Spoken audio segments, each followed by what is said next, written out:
Incredible greetings. Hello, hello, hello. Incredible greetings, everyone. How is everyone doing? All right, let's try and get this shared out quickly. Because I have to be a mom and go to the school and drop off PE clothes and a project for Makai Jeremiah. But I wanted to get this done like in the morning. He's just kind of like throwing my morning off. So I'm going to try and get through this fairly quickly and just kind of get right into this after I go ahead and share everything.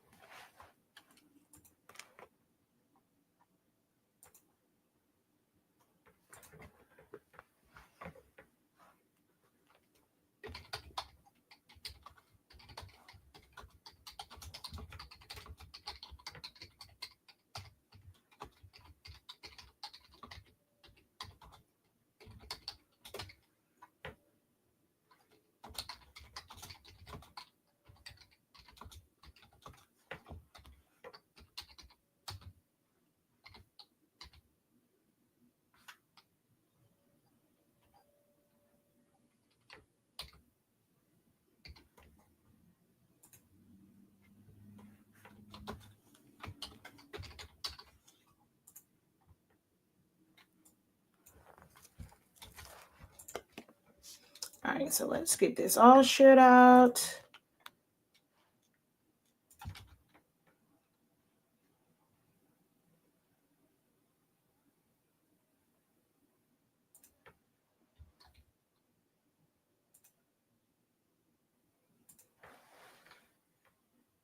How is everyone doing?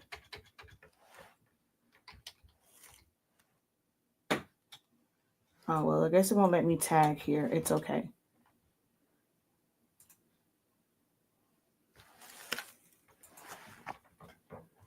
All right, just going to share.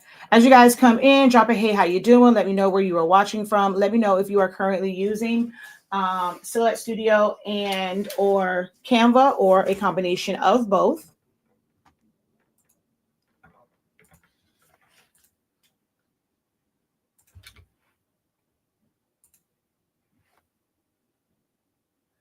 We're going to take a look at some things that you can do in Silhouette Studio, as well as looking at a design file, or as some of you guys may call it, a design template.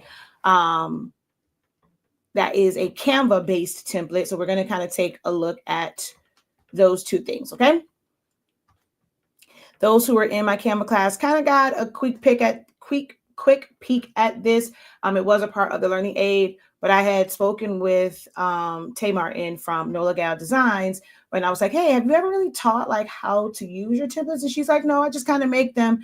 So I was like, okay, I want to make a video on, how to utilize the templates, because a lot of people don't know, like they see the designs, they think they're really awesome. Like, just templates for not just her, but for anyone. And when they don't understand how to use Canva, it's like, how do I edit this? What do I do? How do I get this effect? So we're going to just kind of go over that with utilizing some of her files.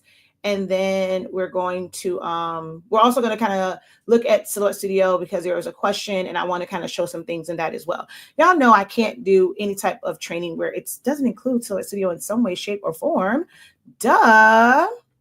Hey, Honey Bum, how are you? Incredible morning. Thank you for joining from Houston. Good morning, everyone watching from Iowa. I only use Silhouette Studio.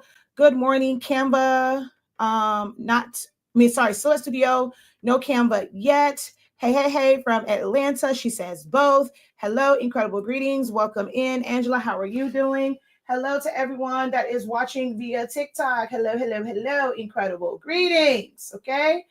I got to put this disclosure on here, because if not, whatever, you know what? I don't even care. They will at some point restrict it, and I don't even really care. But hello from the DMV. We're going to get right into this. I'll do my quick little introduction. I am Shakia, the professor of HS Inc. 365. Here, you can't see me, but I'll let you see, kind of sort of see my face. There we go. Bam. That's me, Shakia, the professor. Our company is HS Inc. 365. We are the home of the Honestly Speaking brand of products. We carry sublimation paper and ink. Our sublimation paper allows you to sublimate as low as 365 degrees as fast as 30 seconds. No butcher paper required. Our ink bottles are 140 milliliters, so you get more bang for your buck when you utilize our products. You can get vibrant sublimation prints, fully saturated using less ink. We use plain paper, bright white, set to the highest quality. You don't have to use premium matte, but if you prefer to, you can just drop your density, but you are going to get amazing results just using the plain paper setting. We also are the home of 365 Creative Academy, where we help you to unlock your creativity in a wide variety of trainings. We have our current subscription like membership, which is our creative lounge, and we have different topics. Like today, we have our design challenge. We're going over designing concepts and things you need to know to design the TV trays. And then on Friday, we have another Canva training exclusively for those who are in the creative lounge. Okay.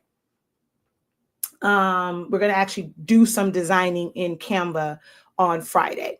So definitely check out all of our offerings. If you're interested in any classes, I would say kind of browse through them. If you have questions about them, feel free to email us or leave a message on the website. So not this one. So on our main website, you can leave a chat to chat with us about any classes, but hold them in your cart. They will be on sale next week. We do Black Friday and Cyber Monday. Like we do like the, that sale season on all of our classes. So just go through, see what you might be interested in, and wait for the sales. All right. But like I said, we're going to kind of go over a little bit of Canva and Silhouette. All I ask, I'm not asking you guys for money. This is not a paid class, not asking you for money. Now, there are those who like to buy me a cup of coffee by sending a Cash App, sending stars, sending a super chat over on YouTube. And those are always greatly appreciated. But what matters to me most is you engaging with us, even if it's just a simple, hey, professor, how are you doing? Watching from whatever your city and state is, answering questions in the chat if you can, liking the video. So if you're on right now, there's never been a video, a live that I've done that has not been valuable, worth it. And that is worth, less than 2 seconds to hit the thumbs up. That is, all that we ask. Like the video. Icing on top would be for you to share the video. Even if you have to, you decide you want to delete it from your feed after a few hours, but that share helps. If I am helping you guys out, sharing my 26 years of experience to help lessen that learning curve, help you figure things out faster, you're not wasting as much material, doing a lot of unnecessary trial and error. We're going to still go through it, but some trial and error is, I would say unnecessary, because if somebody can equip you with the information that you need, where you can avoid like avoidable mistakes, hey, why not take advantage of that? So with me sharing this 26 years of experience and ups and downs, the good, the bad, the ugly, all in between, the least that, you can do, or I ask, is that you, at a very minimum, leave a comment and like the video over on TikTok, double tap the screen. Then also hit the share button. Even if you just copy the link, that helps the broadcast. Okay. So the question that I asked when we first started was, what design programs do you guys use? We're going to, like I said, we're going to go over some Silhouette Studio stuff as well as some Canva knowledge. Are you using either of those programs? If you're using a different program, Procreate, Photoshop, Illustrator, Affinity Photo, Affinity Designer, Flexi, Corel Draw, what's some other ones out there? Those are ones that kind of like come to mind. But whatever design programs you are using, put it in the chat. There might be some who don't know that these platforms exist. You also have things like Kittl, which is AI based. You can create prompts for AI images. Some people use that as their design kind of platform, is just pretty much using AI. So a lot of ways to kind of create designs for creators and crafters. So we have someone here that says they're using Affinity Designers. Thank you so much, Tina, for the share. It was amazing talking with you about your prayer box. Again, I am super excited for you. I pray that your launch is a success. Let's see, silhouettes in Canva, Silhouette, Canva, Photoshop, Illustrator, Corel, Draw, Photoshop, Silhouette Studio. Okay. Thank you guys for the likes. Continue to double tap that screen. Let's get those likes up. We can do a power tap to get to 1,000 over on TikTok. And just make sure that you guys are liking the video over on Facebook, YouTube. For YouTube, you do have to click out of the live chat in order to give the video a thumbs up. And also make sure that you are subscribed and you have your notification bell on. So this one says, good morning, watching from Rowlett, Texas. I use Canva. I want to learn Silhouette. Well, you are in the right place, Danielle. Kobe? Yeah. So you are in the right place to learn Silhouette. I am the #1 Silhouette Studio instructor. And when it comes to the machines, I mean, I've done things on that as well. Once you learn how to cut, the machines do what they do, you know? But it's the program and being able to properly set it up is like the most important part. But you are in the right place. I've been teaching this for nearly 10 years, but I've been using it for about 11 or so. But I've been into graphic designing and using other cut machines many, many, many years past that. For me, this journey started 26 years ago. So stick around. If you have not subscribed yet, make sure that you do subscribe. We have tons and tons of videos. We also have trainings on Silhouette Studio where it's self-paced. It's a little bit more detailed. It's a slower, you know, like a more manageable pace for you to really, really grasp the concepts of utilizing Silhouette Studio and then creating amazing, amazing designs in the program. Okay.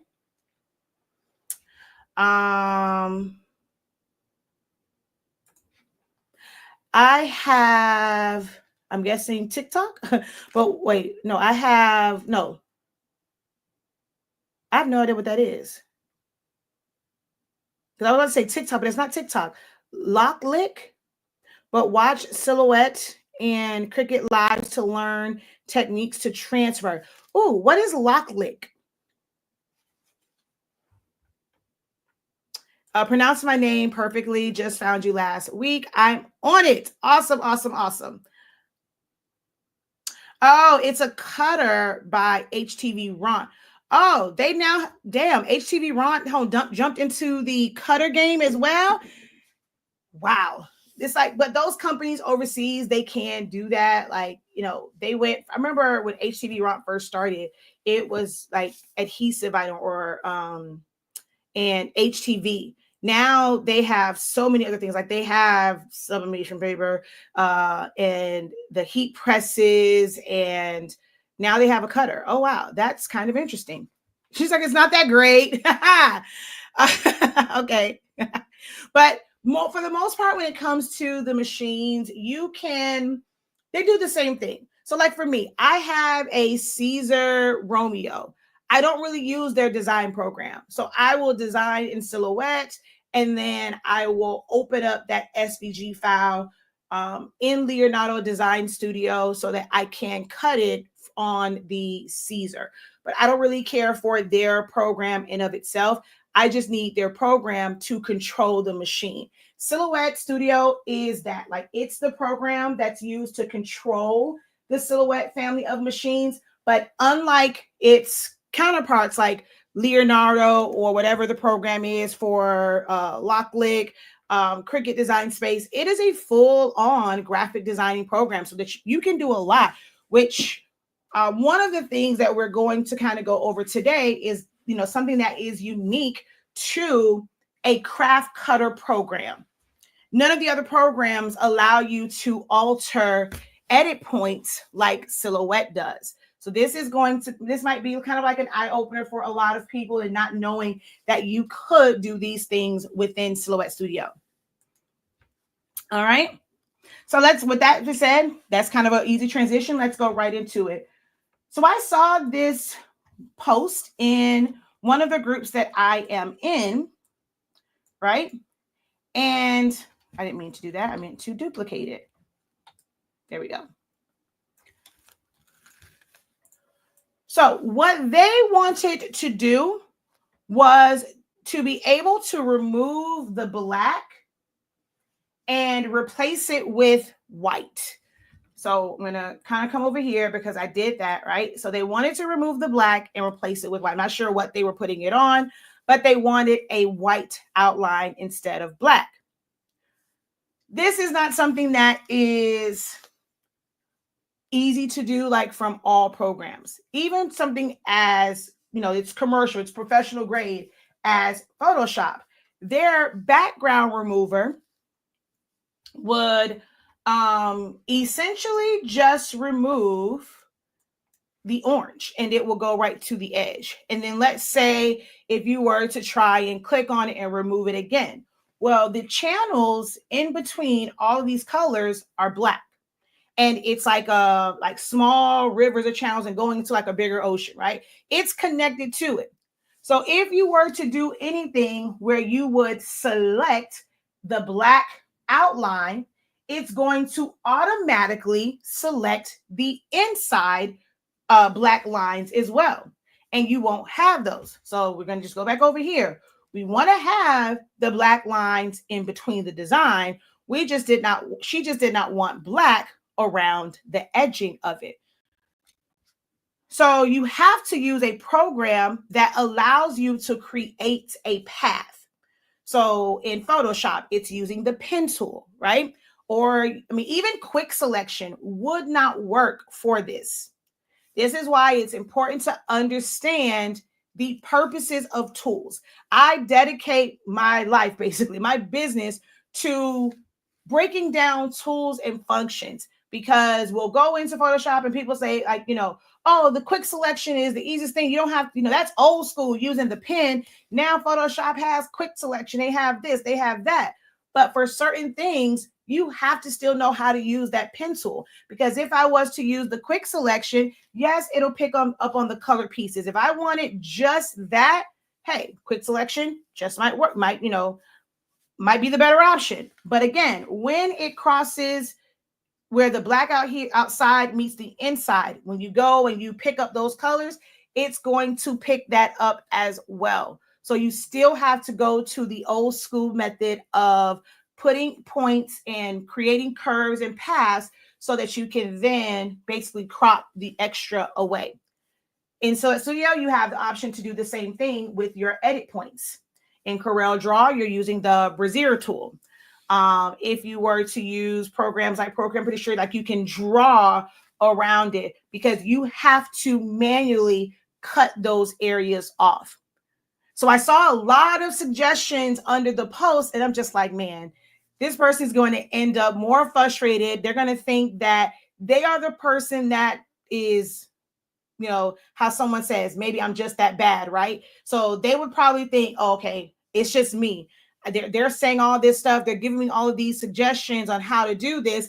I'm trying that, but I'm not getting the results that I desire. And then you'll start to feel like, man, it's just me. I'm stupid. I can't figure this out, right? And it's not that, it's that they are people who are looking at it and just like kind of throwing out, okay, well, you said remove background. It's almost like, when you call centers and you have to speak into the mic. So if you say certain things, it's like, tell you to speak your response. And based off of that, it's like automated to send you a certain place. But if that's not what you wanted, now you're sitting here screaming at the phone. Oh, I think I heard you say shipping. No, customer service or representative. Okay, you're not with shipping. It's like, and it's just like, it's a runaround. You keep yelling at it because it's just designed to trigger a response based off of, what you said or what you asked. That's how it is in some of these groups. People say, oh, how do I remove a background? So people will instantly go to, oh, you have to have Pro to use the background remover. Well, that will only remove the orange. It's not going to remove the black. And as far as drawing it out and using that eraser, doing that, if you're going to have dips and stuff like that in it, it's just not going to work. So some things cannot be done in Canva. You need a program that will allow you to create lines and then crop away. Silhouette Studio is a free program that will allow you to do that. Yes, you can do it in Photoshop, Illustrator, all these other quote unquote commercialized. Just because they were the originals doesn't mean that they are the only way, that they are the best. Silhouette has a lot of great features in it as well. And like I said, I've dedicated, 10 years to trying to get people to see the beauty and the power that lies within Silhouette Studio. And I'm not getting paid for it. I am not associated with Silhouette America at all. I've never gotten a machine from them. I've never gotten a shout out. I've never been invited to Silhouette Summit. Yet I show up because that's what I decided to build my business around, is sharing with creatives, sharing with crafters how you can utilize this free program, because I know it gets hard out there having to pay for subscriptions when you're first starting.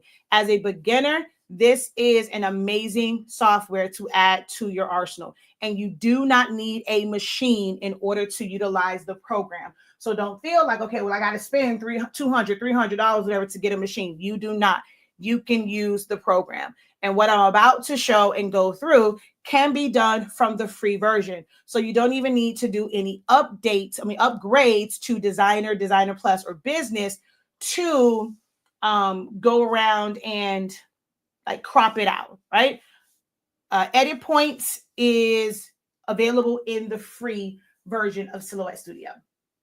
All right, if you're ready, go ahead and put ready in the chat, drop some hearts, drop some peacocks if you guys are ready to get into today's lesson. Also, while we're going through this, if you could just let me know in the chat, what are some of your biggest struggles with whatever program you use? If it is Canva, if it's Silhouette, if it's Cricut Design Space, if it is Photoshop, if it's Illustrator, if it's Affinity, what frustrates you most when you open up these programs and you're going in there to like design? What are some of your biggest roadblocks? So I see already over here. I see a peacock. Thank you so much. Ooh, wow. Whoever is double tapping that screen, thank y'all so much. I cannot believe we are almost at 5,000 likes already. Yes. Love to see it. Love to see it. All right. I don't see enough readies over here for the number of people that we have watching on all three platforms. For me to only have 1, 2, 3, 4, 5 readies. Come on, people. All right. If you're on here, you're watching, you're sticking around, that means you want to learn something. Remember, all I ask, I'm not asking you to pay for this. I got classes that cost good money. Like, people classes probably cost more than mine, but it's still a fee attached to it. I'm not charging you anything. I'm not asking you to drop money in my Cash App before I teach you anything. All I'm asking is for some engagement. Make sure that you make sure that you are responding. Type ready, put the peacock, put a thumbs up. If you don't want to type out a couple of letters, put a thumbs up. Silhouette design, getting the edits to do what I want. The edit points. Do you mean, when you say edits, do you mean the edit points? She says, sorry, working and listening. Thank you. Ready. Okay. They should definitely be hitting you up. You're the best at it and you promote them. I don't promote them. I do not promote Silhouette. I promote the program, and then for you to watch my videos and take my classes. I don't promote Silhouette, to be honest. I use it. So what I'm doing is never meant to be a promotion. It's things that I personally use. I share with you guys things that I personally use, I've spent my money on, and I can say without any influence that this can help you. It has helped me in business. I started off as an event planner. I use my machines. I now have 7 of them. 7 of them that I spent my own money on. Got some of them on sale, but I still spent my own money on them because of that print and cut feature. That was something that was, oh my God, it changed my business when I did not have to hand cut everything. I'm a beast at hand cutting, but you can only do that for so long. And when you have intricate things. So I got mine because I saw how they changed my life, how they changed my business. I was a Cricut girl with the cartridges, having more freedom. So it's not a matter to necessarily promote them. I'm just sharing what has worked for me. And over the years, because I've shared and I've shown the things that I've made, people have asked more and more questions of me. So where now I'm able to focus on teaching it. Let's see. Ready? Let's go. Ready. Cricut design space is too limited. It's not that it's too limited. It's just that people are trying to do things that it was not intended for. Cricut never, thought that people would be using their machines to start businesses, right? It was meant for hobbyists. It was meant for crafters to open up. That's why they give you access to SVGs. They didn't think that it would be people who wanted to create their own artwork and things like that. They thought that you would just open up an SVG, bring it in, and then cut it out. So it's not that it's limited. It's just that you then see all of the things that are being made, and some people's mindset is, well, I don't want to have all these different things. I don't want to have to pay for this, pay for that, because it looks like it's just money adding up. So they're trying to find a solution that allows them to do everything all in one. It's just not going to happen. I pay for a lot of subscriptions. So I'm lucky and I'm blessed that I've worked so hard to where I do make enough money to cover paying for these subscriptions, but they make my life 1,000 times easier. Silhouette design, getting the edit points to do what I want. I find it to be challenging, but it's probably because I don't have enough patience. Yeah. So if you're trying to rush the process and you're looking for something to be done quick, fast, and in a hurry, no, it's just not going to work because these things take time. Whether you're using Silhouette Studio or if you're using the pen tool in Photoshop, it takes time to be able to do these things. So yeah, you have to, if you're not going to work on your patience for edit points, then you'll probably never really have a love for them. I have a real love for edit points, but I also started with the pen tool and adjusting nodes in Photoshop. So it's like nothing to me. And hey, just say, I've never used print and cut until I've seen your videos. All right, so let's go ahead and get into this, okay? So like I said, you have to use edit points for this. When someone says edit points, as a beginner with using edit points, your first thought might be, and it gets frustrating, right? It can definitely get frustrating when you do things like go over here to the draw curve and you're trying to follow the edges and you make a mistake and double click. And now you can't pick that back up. And then you have to start over and people get frustrated and they start, oh my God, I can't do this because I have to keep starting over. That is the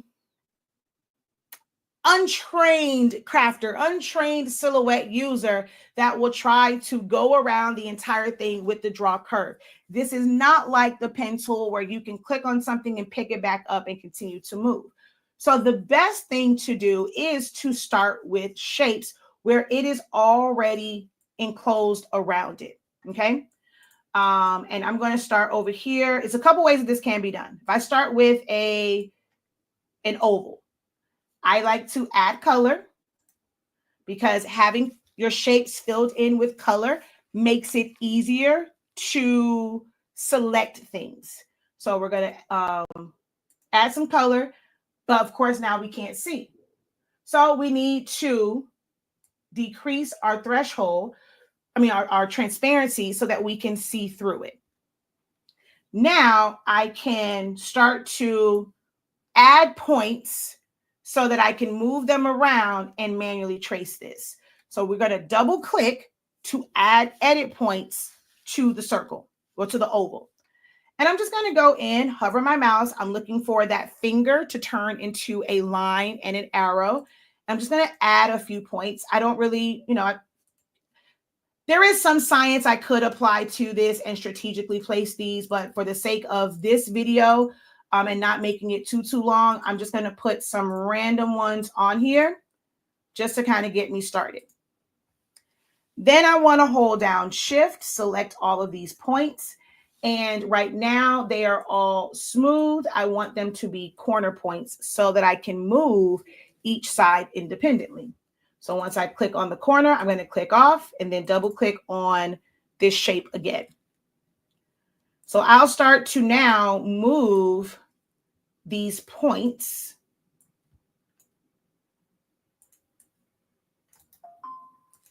around the screen.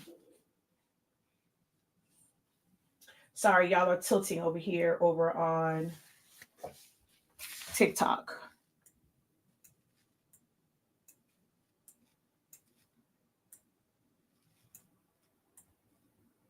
Oh, wait, why am I going way out there? I don't want to go way out there. I want to go inside. Duh, Shakia, that's the whole purpose of this.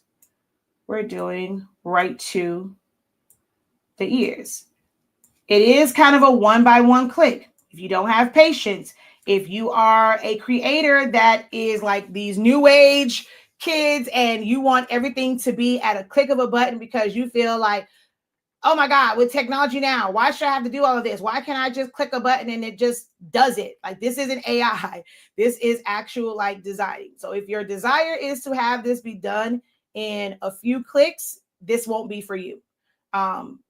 Get it out of your mind to be able to even create this way. You will be limited to someone always doing it for you, paying somebody to do it because you don't want to take the time to be patient with it because it's not going to be a fast process. Oh, I forgot. I needed to separate this from the bottom anyway. So I'm going to just delete these points here at the bottom because I have to do the bones separately.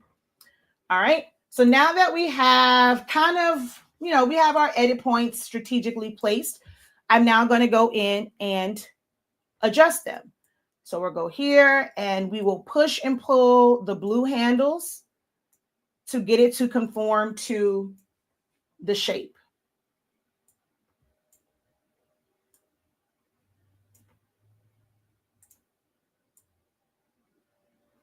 You'll notice that I do have to kind of go back and forth, right? If it's not in like the ideal spot, I'll end up with kind of like some weird little angles. So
and for those who may look at this and like, oh, whatever, I use Photoshop, you'll still have to do the same thing. You would still have to use the pen tool and go around and adjust your angles. The only difference with Photoshop is you would be able to adjust your angles as you're going past each section and be able to click and pull and push and pull as you're actually working on that section. That would be the only difference, but the process would still be the same. No tool, no automated tool in Photoshop will allow you to go around the contour of an image like this, where there's lines in the inside that matches the colors of the outside. It would all blend together. These are those things that you just have to exercise patience. No way around it.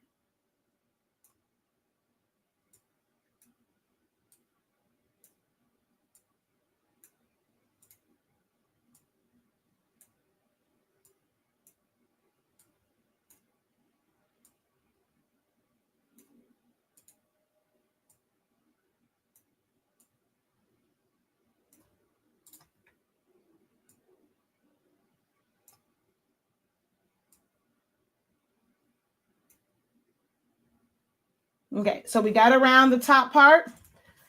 I'm going to do the same thing on the bottom. And I could also start with shapes like, okay, so for the bottom one, I'm going to show you a slightly different way of doing this.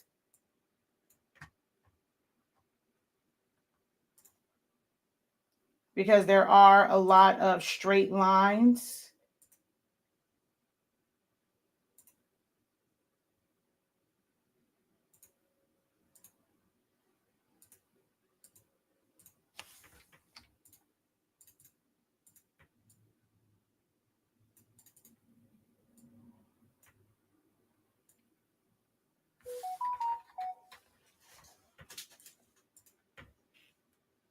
And then I'm going to rotate it.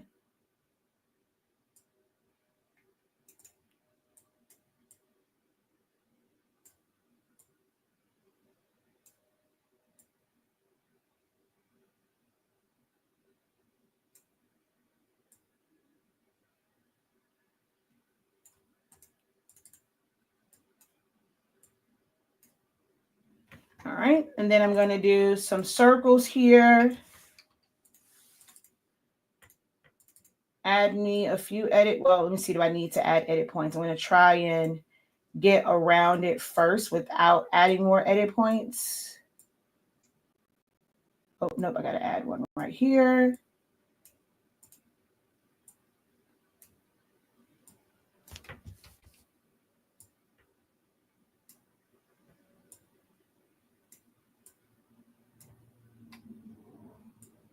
Okay, I should have known. There was no way that I was going to be able to do this without adding some edit points. So let's select that, make them all corners.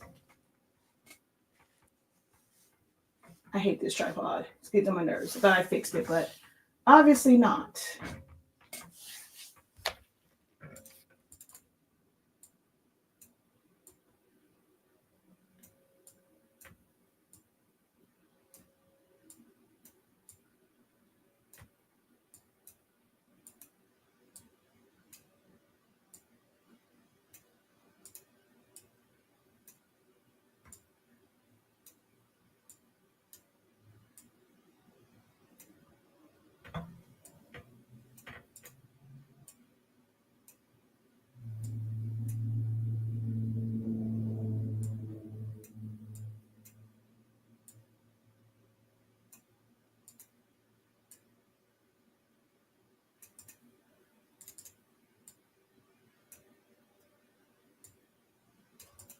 All right, kind of got that first one.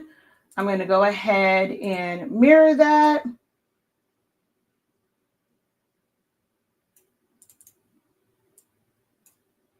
Then just tweak it because these are not completely identical, but I already have like the general shape. I just have to move them in closer. And then we'll take the top two, duplicate those below or replicate those below. Oh, still needs to be flipped vertically. Oh, I still have to rotate it.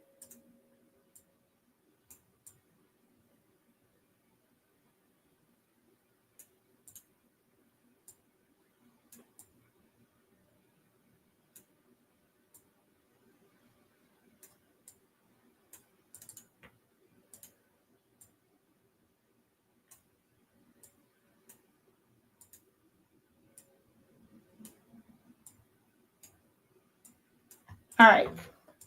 Then I'm going to weld all of this together so that it just makes the bones. So now that I have my bone covered, I have the face covered, I'm going to make them a compound path, select them both, modify, and crop. I've removed all of the extra parts of this. This one right here, I basically did a trace outer edge of the black, and then I did an internal offset, and it's not like exact. So I would still need to go in and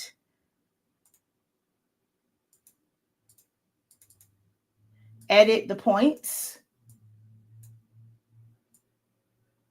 So that's just another way of, getting to it, at least it'll be in the general shape.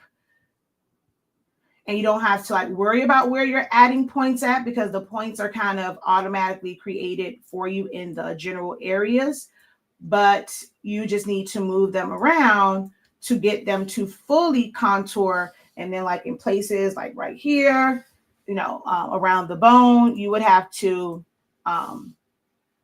make adjustments to those.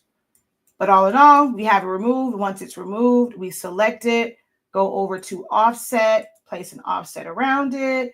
If I wanted to give it corner, make it a little bit bigger. Apply. I'm going to add white. So it's not something that you can just click and it miraculously happens. You do have to put in some work, but it is something that is doable. I know we are in the AI age and we would like to just put a prompt in and just make it do it for us. You can't do that with everything design wise. You got to take the old school route and do the old school methods. Okay. How do you know when to use the corner mode versus the smooth? If you're not enrolled in Essential Silhouette Studio, I highly encourage you to do that.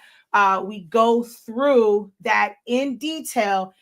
We have a dedicated class for point editing in the original 30 days, the 14-day refresher, as well as the 10-week review. So you will fully understand that by enrolling in Essentials of Silhouette Studio. That right now is 50% off. It's not going to go any lower than that. So I would highly recommend that you go over there and check that out. If you're not already enrolled, if you are enrolled, revisit the training and go to the point editing day. And in the beginning, I break that down on smooth versus corner and when to use one over the other and what it does. Any other questions on edit points and what we did here before I go into the Canva portion of this, where we're going to look at a design that was created by Nola Gal Designs, creator and owner Tay Martin.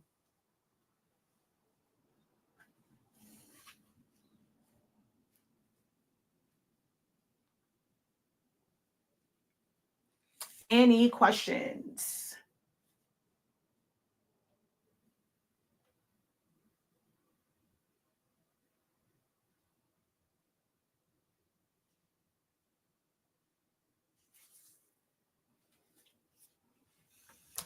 Yep, definitely revisit the training. Go through it. Everything that you need is there. It was never meant to be this thing where you watch it one time, because there's so much information. You probably would not have absorbed everything that you can do and really understand every part of it if you're not spending time, in the training, taking your own notes. It's going to take you a little bit longer to really like grasp everything. If you have the training and you have not gone back to it, it's just sitting there. It could be money wasted because you're not utilizing it.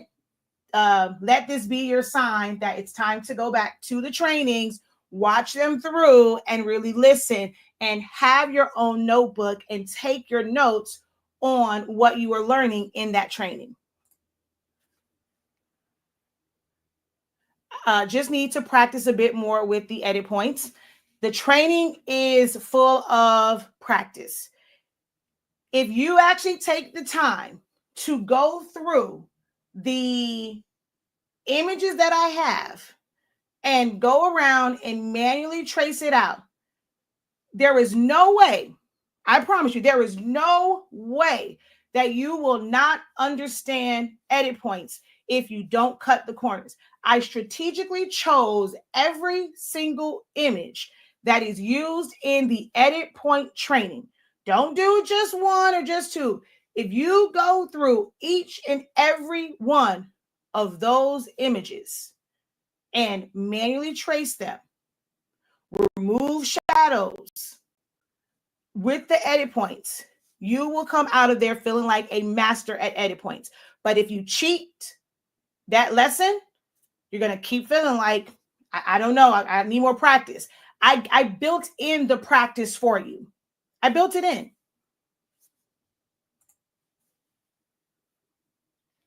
I always learn something new. Thank you. I need to revisit the training. Make time. I know you guys are busy. You're trying to balance work life and craft life and running a business and trying to get to the holiday coins and the holiday bag. I get it. I get it. I get it.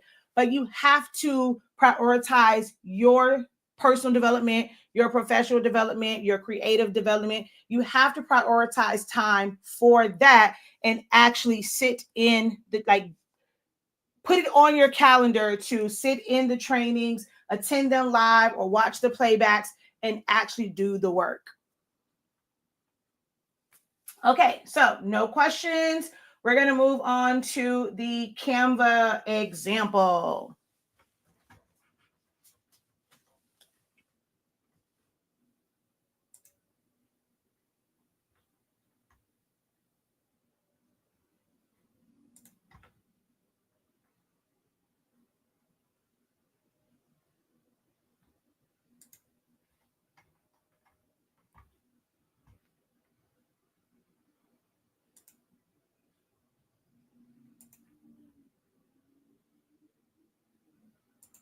I'm going to revert back to the original version because I'd made some changes and stuff like that. So I'm going to revert back and see. Oh, wait, let me see here. Why is this one not doing it?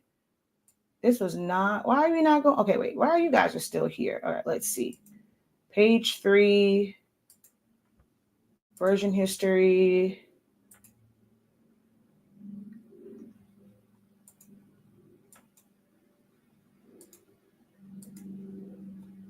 Oh yeah, restore to, okay, I didn't hit restore to this version. Okay, so here we go. Oh crap, hold on.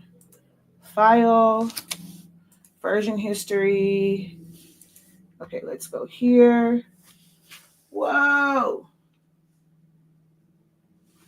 I may have to go to this and reopen it.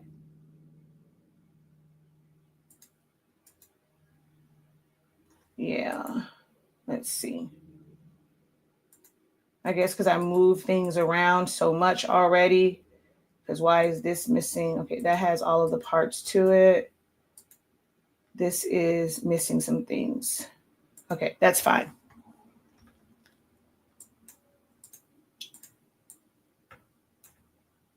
I'm just missing one of the pictures that went here. So Canva templates are very, very popular right now, with people making them, with people buying them, those who want to get into selling digital products because they feel like it's easier money than doing physical ones. Canva templates are very, very popular. There is nothing unique or different about creating something as a Canva template versus like a regular template. You would, like, from a regular program, the design concepts are still the same. Designs like this, they are made up of a bunch of elements layered. Now, it's a little bit harder for those who are used to cutting HTV, adhesive vinyl, paper, stuff like that. Like you're used to, cutting with a Cricut silhouette. When you think of layering, you're not thinking along the same lines because your idea of layering is all of the layering of vinyl one on top of the other to create the design. It is kind of the same thing, but you're not layering single colors and shapes and things of that nature. You are layering images and elements and images and elements. Text, that's what, like, you're doing text. And then with the text, I'll see people and they'll be like, oh, where can I find this font? As if the arch of it is a font that's going to automatically make your E smaller than the D and this, that, and the third. No, this might be a font, but you have to know how to add this curve to it. This is a font, but you have to know how to add the outline to it. While there are fonts like the collegiate ones that will have kind of like outlines on it, so like college, collegiate font, collegiate black, Jersey, certain ones like that, they may have an outline on it, but like the Alex, that font is not going to instantly have an outline.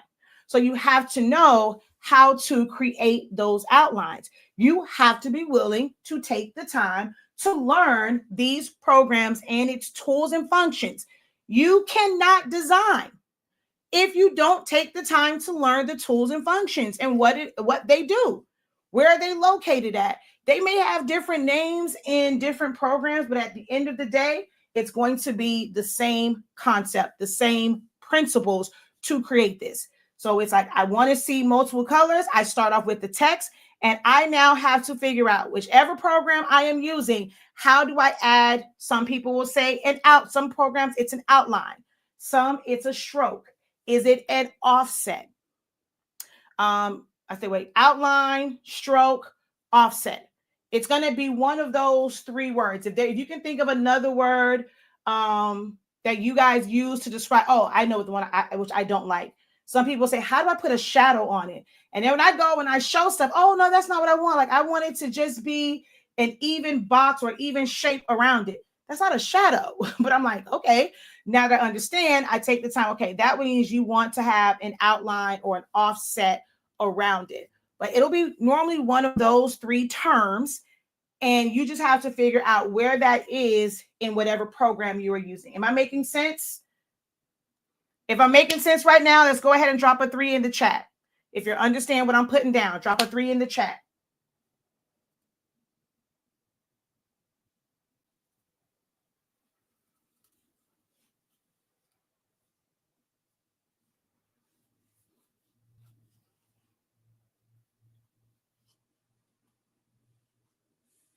Okay, so I see some threes.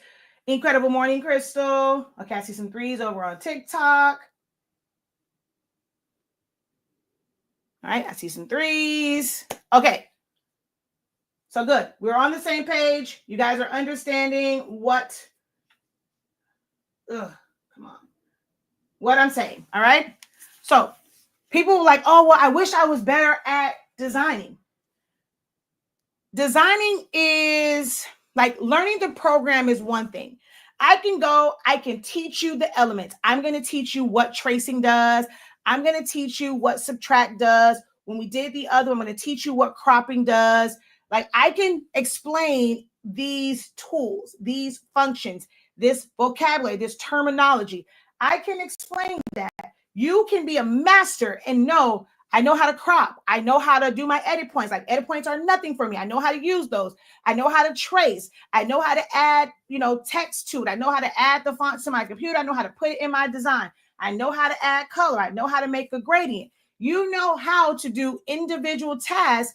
But the problem for a lot of crafters is, man, how do I make my design look like what I picture in my head, right? Now, some things, your head has unlimited creativity, right? It's going to see all types of things in your brain. But depending on the program that you're using, some of those things just are not capable. Like, you cannot create fades in Silhouette Studio. You cannot create like brush strokes in Silhouette Studio. You can't create shadowing, that soft edges in Silhouette Studio.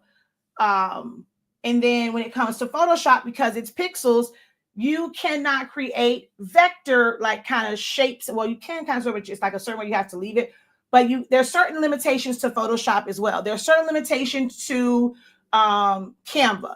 Oh, let's say, like I was showing them last night in the Canva training about, or was that Monday night, about hyperlinks. That's not something that you can do when you create your design in Photoshop, right? So every program has different features, different advantages and disadvantages, and sometimes you have to combine them. So you'll learn all these things, but the issue for crafters comes in, man, I don't know what to search for to get this element, right? I don't know to look for, like, for some things, they call it a bleach stand. Some people call it a splatter. Some things will call it a distress spot. There's different names for it. It's picking up in these groups, like asking those questions. Hey, I'm looking for this element, not the full design. For this type of element, what would I search? You're going to get a couple different things. Search all of them. See which one gives you the results that you like, but also keep the other suggestions in the back of your mind, because you might need to use that terminology, right? So we're going to look for these elements. How do I arrange them?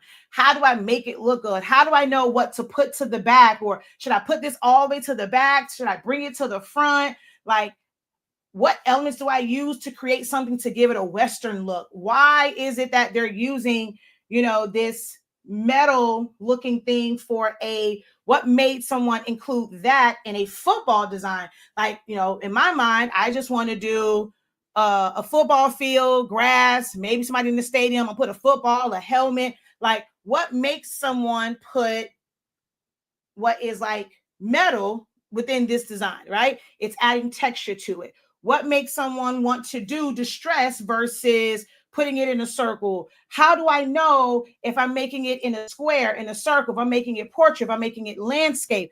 These are things that you have to train yourself on a continuous basis. It's not a take one class and think, hey, I can conquer the world, because there are a lot of techniques. You cannot approach every single design the same way.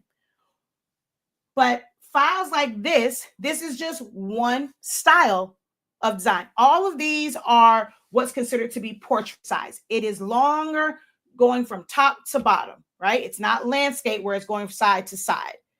So disassembling these and kind of dissecting these will help you with creating designs that are ideal for 11 by 17, 13 by 19 paper, right? Like this will fill up, you'll be able to kind of go to the edges for that. But if you need something like for a mug, this would end up appearing very small on a mug. Now, there is a way to take the same elements because they're still layered. You can click on every single layer of this design if you wanted to create something that matches, that complements it for a full wrap on a mug. You then have to transfer those elements into a proper template. Okay, this is not a template. This is an editable design file. A template would be having the right measurements for whatever it is that you are trying to put your design on. So this being long, let's just say this is like made at 11 by 17, proportionally, this will never work for a mug template that is 4 by 10. If you understood that, drop a 6. If that makes sense to you and kind of gave you that little aha moment, drop a 6.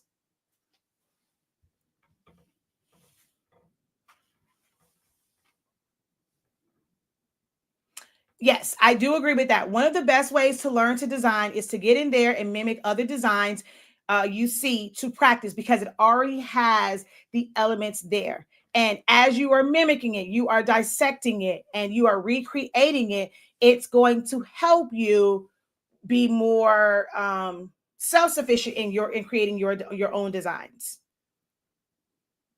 Hey, welcome. All right, good. Okay, so I see quite a few 6. That means you guys are tracking. You're following me. Okay, thank you guys for dropping those 6s. Okay, you guys are tracking. Cool beans. All right, let's continue on with the lesson. Come on, tripod. All right, so as we dissect this, I'm going to she has a lot of them here, right?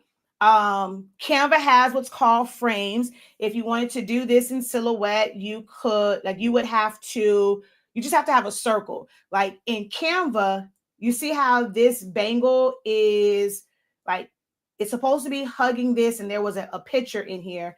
I'm going to just duplicate this and drop his picture. Oh, well, not really how I wanted to do that. So let's take that out. I'll just drop this picture in there for now.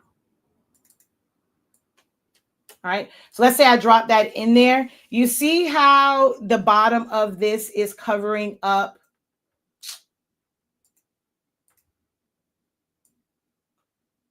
It's covering up part of it. It doesn't really look like it's grabbing it fully, like from behind the circle. Now in Canva, well, I guess you could technically kind of sort of do it if you, oh, actually you can't. This is an SVG. So you can't even adjust this. You would have to save it as a PNG, bring it back into Cricut Design Space. I'm not Cricut, bring it back into Canva to be able to use the eraser. Whereas in Silhouette, I would be able to take just the circle part and kind of create an opening right in here and have the head still overlapping so that it looks like it's grabbing the circle from behind. But in a program like Canva, you can't do that. It's going to just be a straight line. You cannot alter that in Canva. And I am finding with being in groups and answering questions and just being connected with creators and crafters, that becomes like a frustration point, right? Why can't I like this, I have this, but I don't want this line across there. Hey, what can I do to make it where this is not a straight line? You're going to hear people say, okay, because if you're not showing a screenshot where you click on it and somebody can see, oh, well, there's colors up here. That means that that's an SVG. That's a vector file. Me suggesting to you to use your eraser tool would be pointless, because if I go to edit, we see you cannot, there's no background to remove. You cannot use the magic eraser. So when I see comments like that, I'm like, it's not going to work, right? They're not going through and explaining the other part of it, and it has to be an image. So you need to understand the way that your files are set up. What is the difference between something being a vector and it being a bitmap, rasterized? Like those are all terms meaning it's flattened. It's a JPEG, or it's going to be saved as a JPEG or a PNG. It cannot be saved as an SVG. I just saw someone, they had like let's just say they had this image right here. They're saying, hey, how do I save this as an SVG? Maybe you can't. There's a picture of a football player there. You can't save rasterized images as an SVG. When you open it up in other programs, it's going to be a big black blob. Now, if it was just the text and things like that, any of things like the what's this thing? The circle, the faded circle in the middle. Nope, can't do it. Now, the outside parts could possibly be saved as an SVG because they are solid. That's only if they were like this one and they were a vector. But if they were these distressed shapes that was saved as a PNG, you cannot save that as an SVG. But these are things that most crafters don't know because you just jump into it. You're used to starting off with an SVG. You do not understand how they fully work. And you have to be willing to take the time to be in classes that's not just going to show you how to create these designs, but they're going to actually explain to you why this design is set up the way that it is. If that's your desire. Now, if you're like, look, I ain't got time for that. I just want to make some money, whatever. Like, I just want to put some stuff together. I'll be fine with just buying some stuff, whatever. And however it is, I just want to make some money. You're not who I'm talking to. But those who have a desire to actually do some form of designing and know how to just even make simple tweaks to their designs, you are who I am speaking to. But if you're just about making the quick dollar and I'm not really trying to be a designer, I just want to sell. I want to be someone that sells shirts. I don't want to be a graphic designer. I don't care about all that stuff. Then this will go over your head. Every class that you take, when they talk about creating for shirts, you're going to be like, oh, I didn't learn anything. This is a waste of my time. I didn't know how to make a shirt, because you weren't going into, if you want to make a shirt, making a shirt is once you learn how to use your heat press, that's all you need to know how to do. If somebody told me right now, hey, can you teach a class on shirts? I'm not going to teach you anything design. If it's HTV, okay, hey, boom, here's the design. You're going to cut this out. I'm going to teach you how to weed it, and I'm going to teach you how to set your heat press. Go ahead, press it. That's learning to make a shirt. Oh, well, how did you make the design? No. You didn't want to learn how to design. You want to learn how to make a shirt. Okay, well, we're going to have a kit. I'm going to send you some DTF prints, and you're going to turn on your heat press. I can show you how to set your heat press to 310 degrees or whatever, how to set it for 7 seconds. We're going to press this. Well, how do I make my own DTF designs? No. You want to learn how to make a shirt. Making a shirt or creating a shirt is just knowing how to press it. Designing is something totally different. Then you have the ones, they want to learn how to do a t-shirt business. So they think this one class was to show them how to design for everything, how to press every type of shirt, and teach them how to price, and teach them how to market, and teach them how to run their website. And they want all of that for $20 because they want to make more profit, right? Not going to happen. Sorry to be the bearer of bad news, but it's not going to happen, all right? But you have to learn design programs if you want to be self-sufficient in what you do. You want to be able to create unique things and not feel like, oh, this is a design or this is something they can get from anywhere on Etsy, from any creator, any other crafter. What sets you apart? The ability to design, modify designs is what will set you apart, okay? So I'm going to go back up here. The way that this is, a lot of crafters, they don't like the boxy look, right? So I'm going to click on, I'm going to try my best to click on all of the ones along the edge. Oh, come on.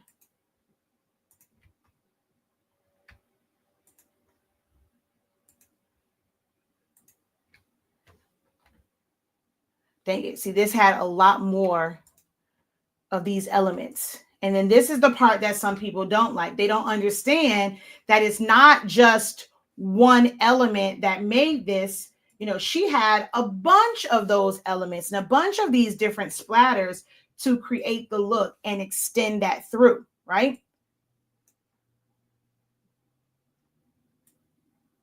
So for those who are like, well, I don't want it to be a box. So if you put this on a shirt like this, you're going to have a box. So how do you create the distress?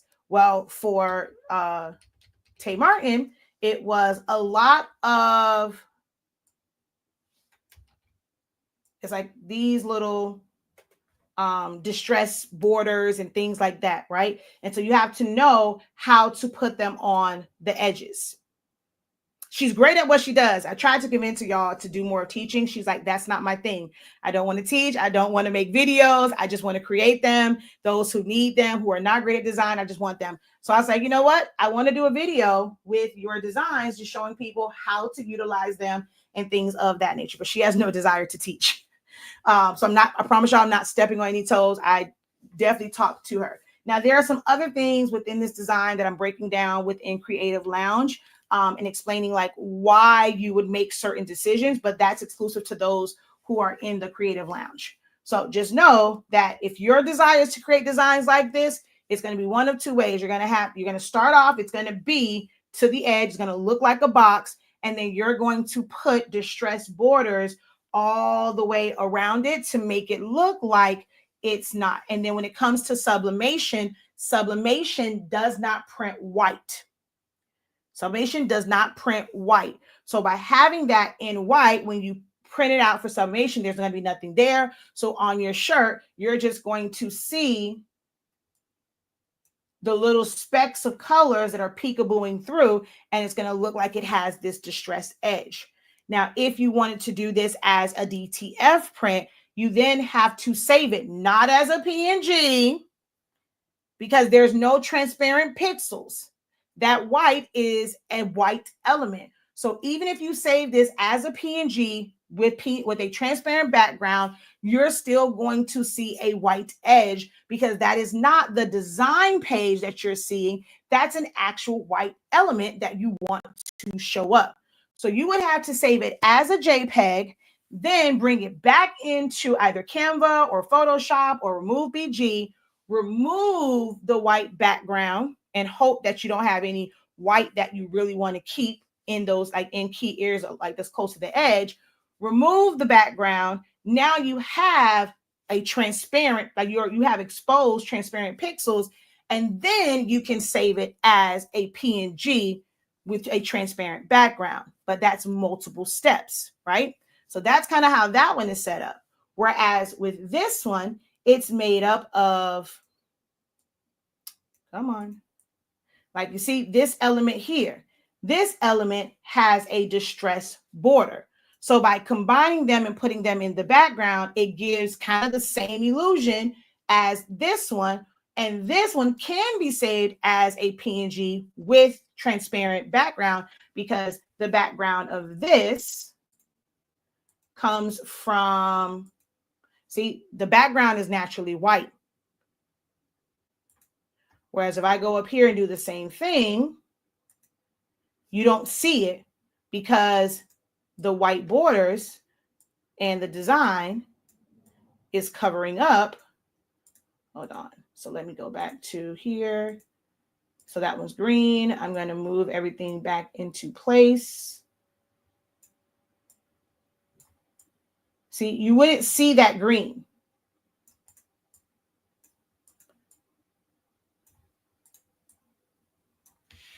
Because it's a lot of solid elements covering it. Whereas down here, you would see it. Okay? You would see that without it being white. So those are two different setups. When working with this one, how you move things around is going to be different than how you move things around up here. It is important to understand the programs, how it all works. That's what the premises of our Canva class was on Monday. If you missed it, you can still enroll. And just that Canva training that breaks down a lot of this information, right? It breaks down a lot of it. We're going to have part 2 of it Friday within the Creative Lounge. You can join the Creative Lounge, pay a monthly subscription and get access on average 5 to 6 trainings, or I would say really more like 6 to 7 trainings every single month between the pro calls, the design challenges, which will only go up through like the second week in December, pro calls, but other like lessons. You learn a lot. Now it's not just about design. We have programs that are like just for like our actual designing. Get into one of those classes as well. But as of right now, Creative Lounge is a great option because we are focusing on, we have 2 different days that we're focusing on designing. And in pro calls, you can always ask about design. So plenty of opportunities to just learn about designing if you are a member of, or if you're enrolled in the Creative Lounge. Okay.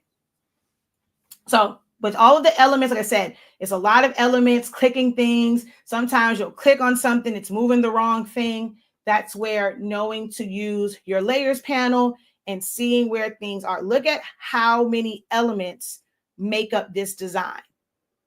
It's a lot of what I said before, layering. Layering. The word night. In Silhouette Studio, I would be able to type out the word, do one offset, do another offset, and they would all be like, they will be what's what I'm looking for? I can't change it. It will be like, not say static, but it's permanent, right? Now I could do the same thing like I do here, like they did here, where you just put an outline and you can change the text.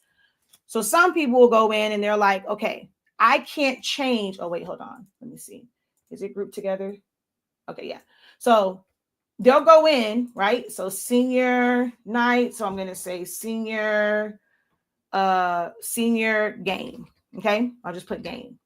Well, game changed, but the blue still says night. And there were some people that expressed some frustrations. Well, hey, how do I make both of them like match?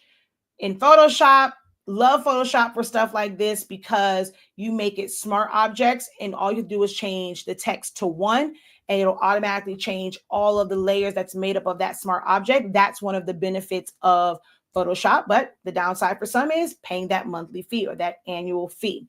And there's a lot more buttons in Photoshop too. So how do I get to, it's like, okay, I'm going to click on it. Right? I'm clicking. It's not working. How do I keep selecting game? Why can't I select the back one? Because you did not take a training to know that this is something that's actually grouped together. Even when you click on it, it says there ungroup, but some people overlook that. So you have to hit ungroup, click off. Because the box for this is so big, I can't select night just by clicking down here. Me trying to get that. If I come on this side, I'm selecting the word senior because it's so big. I come on this side, still selecting senior because of how it's set up. You have to move this out of the way to then click here, or because you've ungrouped it, keep your layers panel open. Go over here, find the word night, click on that.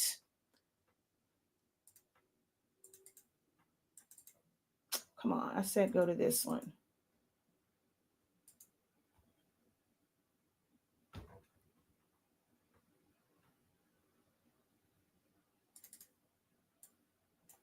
Why do you keep going to whatever? I ain't got time for it. Not for this video. So I'm just going to double click. I'm going to go game. And then you'll need to put these together.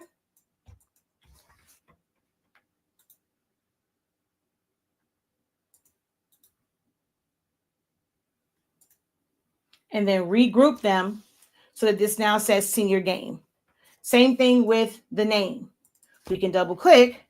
I can change this to Joe.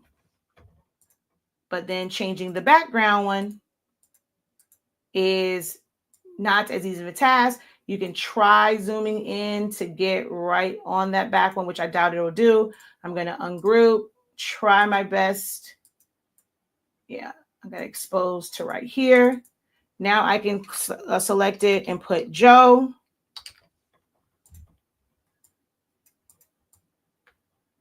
Line them back up. Position. Joe and Joe. Hold down Shift to select them. Group them together. Boom. Then we got to change the last name. As you can see here, it's two different ones. So we're going to go here. Joe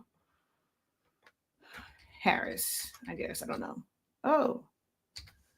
And then Jones fits, but Harris doesn't. It has way more letters. So then you have to know that you have to pull this out to extend it. Then shrink it down. Now the issue then becomes, how do I make sure Jones now matches this exactly? So let's try like the Jones that's with the blue outline.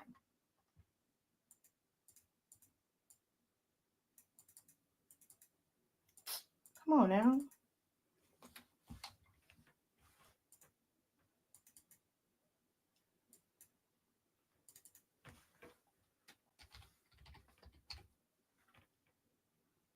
So we have to pull that out. And remember, this is an outline. This is supposed to be bigger than that one. Now, what you can do, right? The average person will go and try to shrink this down. But this is made up of the same exact font. So we're going to go here. This is 242. Come back over here. Make this 242. And then select them. Align. Boom. But those who kind of like, you watch certain videos and you never really see them change point size, your first thing is to, okay, let me try to use the sides to shrink this down, try and get it to line up. Man, that doesn't perfectly line up. Okay, wait, let me go back and adjust it a little bit more. But when you take classes that really teach you designing, you learn the shortcuts to where you're not spending too much time trying to adjust the nodes on the side, and you're just trying to like stretch it and pull it to make it fit. Making sense? And then you can rotate stuff, change out the picture. I showed how to add the same effect that's on the picture when you bring in your pictures inside our Understanding Canva 101 that you can purchase the playback for. I went over how to apply those changes. But then like down here, like I said, it is just these elements like this. And then if you click on it, and let's say I want to do teal, this little thing out here, change everywhere. Well, that there's a fill color of red, change it to teal. So we'll do that. Wherever there was a fill color, it would change that. So I guess it's just those. And then for the outline, because it's not a fill color, it's an outline, you would have to go in and change all of those. I don't know why this moved. There we go. So I'm going to move this out of the way, click here. Then I have to come over to effects, change this to the teal. See, there is no option that pops up to change all of the outlines to teal. So you have to know how to do those manually yourself.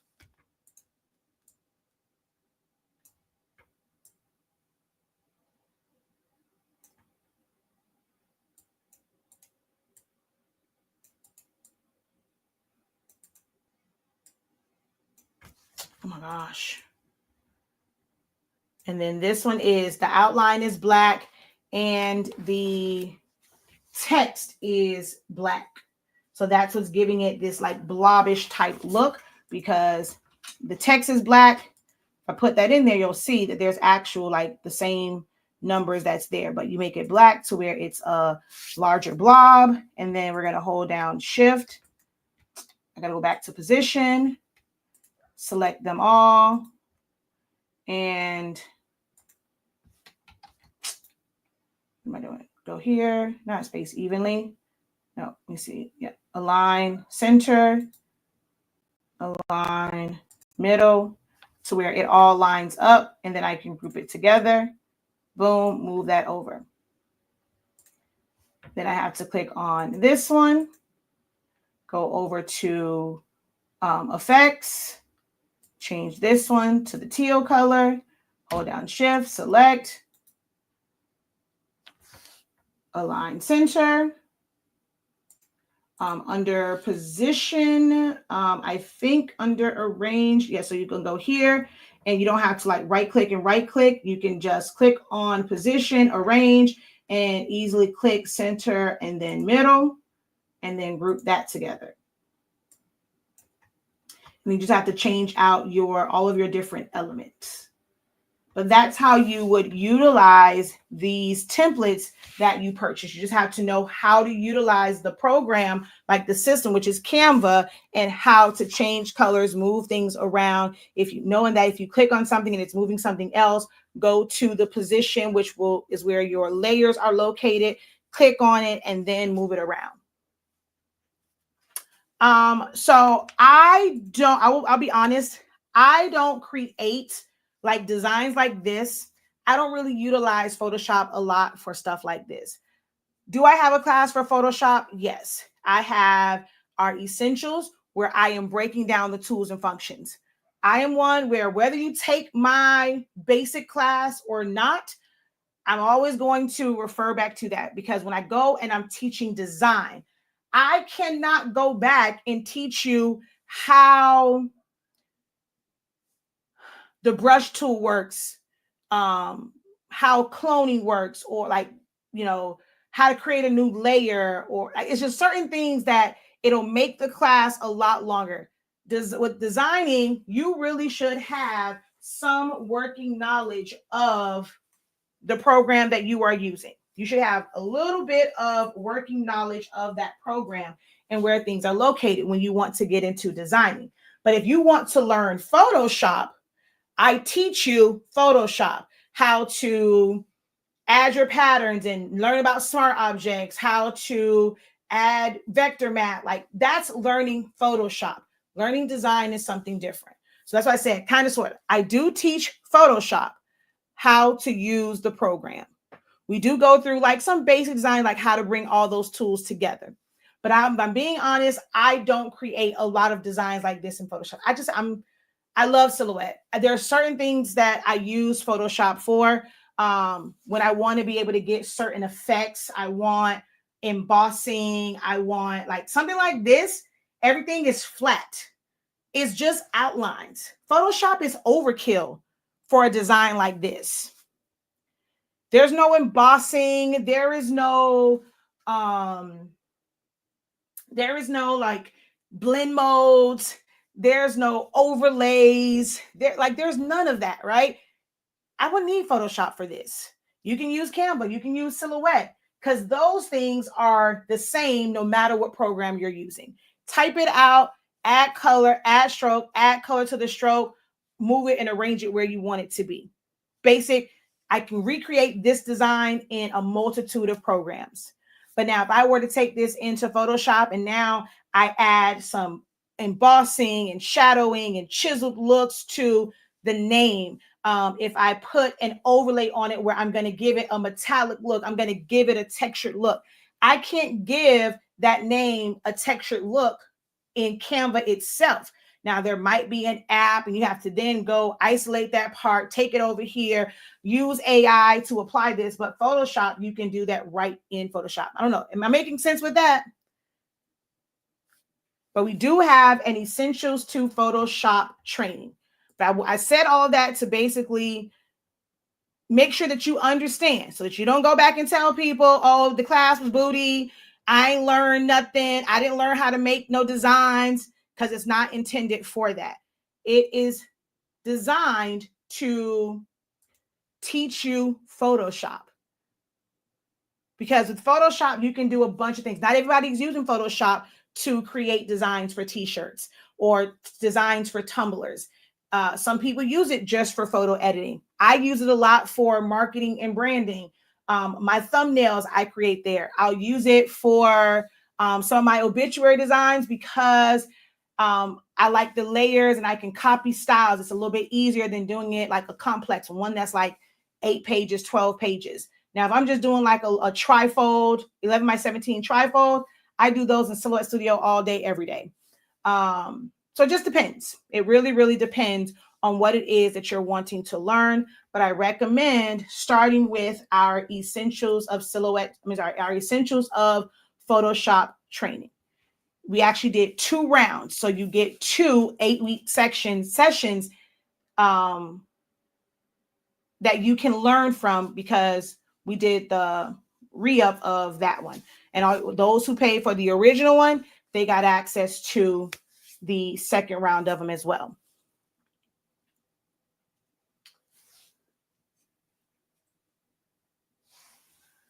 Let's see. I want to learn designing and how to use print and cut on the Roland BN20. We have an 8-week program. Now, designing, not so much. But learning how to use your Roland for print and cut, how to maintain it, how to go. We have a day schedule where I'm going to go through to help you calibrate it, how to set your cut line. So it'll be pre-made designs. And I'm going to show you how to go from one program to the next to set your cut lines. Now, those types of things, hey, I can help you out with in that one 8-week program that we're going to have for the Roland printers. But as far as designing, that's something different, because you have to be willing to invest in it. Might be another 8-week. You might have an 8-week course for designing and another 8-week course for learning to use the Roland, because they're not one and the same. I can teach you design. There's no specific way to design to be able to do a print and cut with the Roland. You have to know how to set your cut lines, but I can take that same design. I can do it on my silhouette. I can make it DTF. I can make it UV DTF. I can make it sublimation. There is no specific way to design for certain applications. Hopefully I'm making sense with that. But she says, really want to learn everything. I don't have a master program that's like, okay, I want, it's everything is included, because there's a lot of people that don't have Rolands. We do offer Sezzle and Klarna and Afterpay to help you pay for the classes, because you may end up having to be in multiple programs at one time. Because, like I said, I teach design. When I teach design, I teach design. I don't teach it specifically for Roland, because it'll be 1,000,001 classes if I have to break it down, and I can teach the same thing for silhouette or whatever, but I have to I'm teaching design, say, this is for sublimation. Then I got to do it again and say, okay, well, it's the same exact design, but I have to put it under the umbrella of print and cut. I would literally be teaching classes that you guys would not attend, because I would have to teach them during the daytime and go back to back on classes. Not Roland. It's a Roland BN20. It is an eco-solvent printer that you can print to printable HTV. You can print to actual vinyl to create vinyl decals. An eco-solvent printer would be the same thing, same type of printer that they would use to create, although most people for casket wraps use a latex printer, kind of the same thing, because it's still printing on that vinyl. It's what they use to wrap cars with, wrap caskets, make posters. You can print to the PVC, like the PVC vinyl for like sports banners and things of that nature. So it's not like your standard printer. It's a different specialty type of ink, but it's Roland, Roland, ROLAND. And they have BN20 is their smallest, least expensive printer. It's about $6,000. and it's a 20-inch printer. Then they have ones that are 36, 40s, 50, like, and it goes up. Printers that cost like $13,000, $28,000. But the BN20 is the most economical one at a whopping $6K.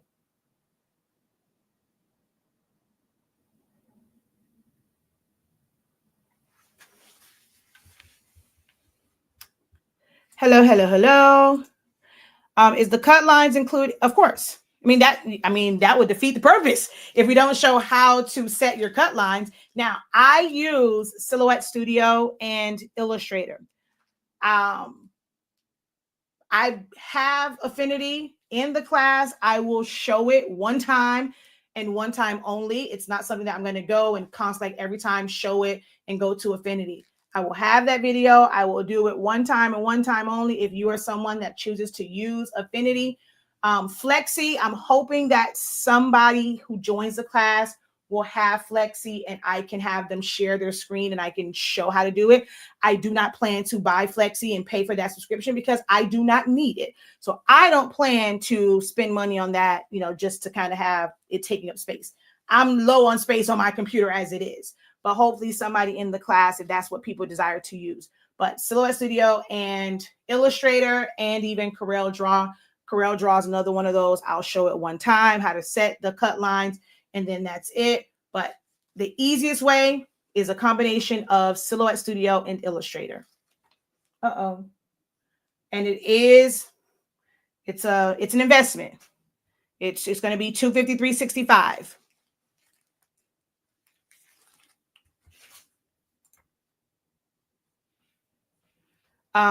Enrollment for it will start in December. We'll have like a kind of orientation live to answer a lot of questions, but the actual classes themselves, like the 8 weeks, doesn't start until January. Because I'm putting it out there early because I will have to cut that course off, because if people come in like week 4, they're going to be like, if they're not taking the time to go watch the first 4 weeks of videos, then it's going to be like, they're going to come in, they're going to jump in and like, well, week 5 and be completely lost and don't understand and want to ask. So I have to cut it off. So we're opening it up. We'll have like some orientation lives, but the main part of it does not start until January.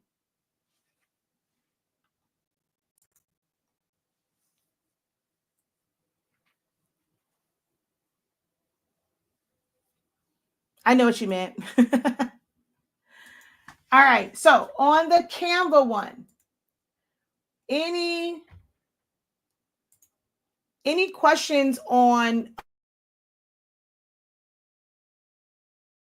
it? Hopefully this maybe answers some of your questions when people are saying, I can't edit the template. If someone's creating a Canva template, it's normally meant to be edited. But the problem is you're trying to do edits that are not possible, or you're trying to do the edits, but you didn't realize that you needed to do things like ungroup, maybe move things around. Like, how do I change this back layer? Go to your position to be able to select, like things like that. I'm giving you guys an opportunity to ask your questions. Any questions on Canva? Speak now, forever hold thy peace. Or you can enroll in the Understanding Canva 101 training. It is included with your Creative Lounge membership. So if you decide to enroll in Creative Lounge, you get access to all of the trainings from October, all of the trainings for November. The Canva 101 training is uploaded. Tonight we have our design class for trays. And on Friday, we have like the extended part of the Canva training. All right. So as far as designing, I recommend also taking our Essentials of Silhouette Studio, because if you don't understand how to use that program, then it might be a little bit harder when I go and I start talking about trace and detach and copying and pasting in front and welding and then saving it as a PDF to then open it up in Illustrator to set your cut lines. You might get lost on that. I highly recommend Essentials of Silhouette Studio if you want to learn how to create and put your own designs together. Can I use and edit Canva templates in other programs? No, they are Canva because you can't access them through anything other than the link. Like the link will take you to Canva. So if someone created a Canva, I'm using air quotes, template or design file, and it's connected to Canva, then you have to use it there. Now, I personally don't use Canva links. So some things I have created that's for Canva, I have created it as a PDF file or a PSD file that can be opened up in Canva and edited. But my file can also be opened up, like the PSD file can be opened up in Photoshop. The PDF file can be opened up in Silhouette Studio or Affinity Designer or Illustrator or Corel. Sometimes I'll have the Silhouette version. You open up the Silhouette version in Silhouette and be able to edit it. But a straight up Canva design file that you access via a link can only be used in Canva. No, rewards points cannot be used to join the lounge because access to the lounge it's not a one-time fee. It's a monthly fee. And you can only enroll directly from the Academy site. And that one does not utilize rewards points.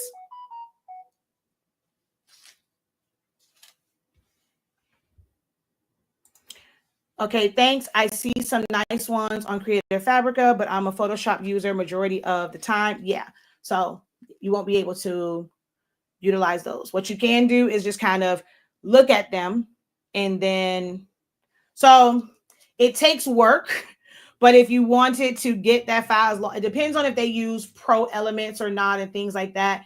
If they kind of brought their own elements in, but they wanted to appeal to the Canva crowd. This is another thing. Like, so there's this one girl, right? She's in like one of the groups and she's like she's like the Canva police. And when you go and you say things about like, okay, well, you can take this and then you can utilize it in a different program. Oh, no, you can. It takes away from the creators. Baby girl, who said that I used the Canva elements? Some people know how to design in other programs and they optimize their file for Canva users to use because we know that that is a popular program. If you want to draw in new customers, you kind of have to have something that can be used in Canva because it's the program that newbies are gravitating towards. So I'm going to create everything in Silhouette Studio. I'm going to save it in a certain way. I'm going to then go open that up in Canva. Then I can go and create a Canva template link. I'm going to go put that on my Etsy, put that on my website. Someone's going to go to it. If they want to disassemble it and then be able to use that in Photoshop, technically they could, right?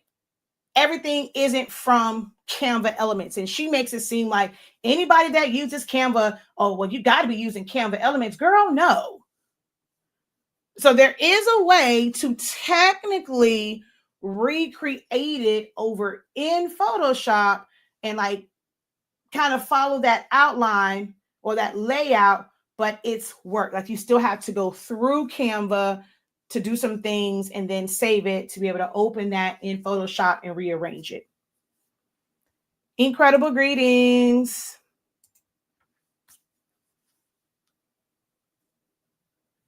It's always so interesting to me. You say people say they want to learn Canva, they want to learn designing, and then when I give you guys the opportunity to actually learn by asking the questions that you actually need answered, you guys go radio silence on me. Man. Radio silence. Not one question about Canva. Not a tool, not a function, not can you do this? Nothing. There are no questions for Canva.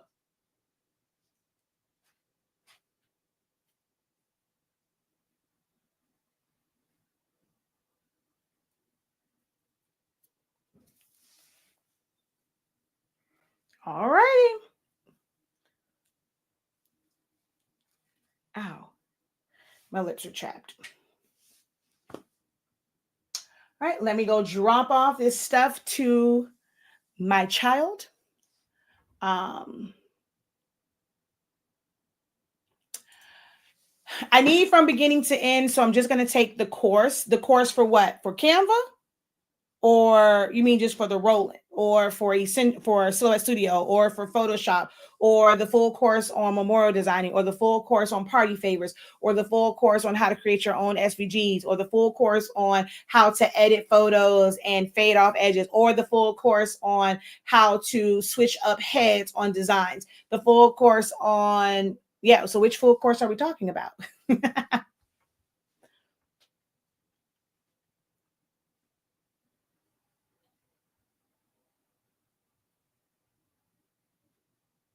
Yes, in order to, so I don't want to do this one. Let's just go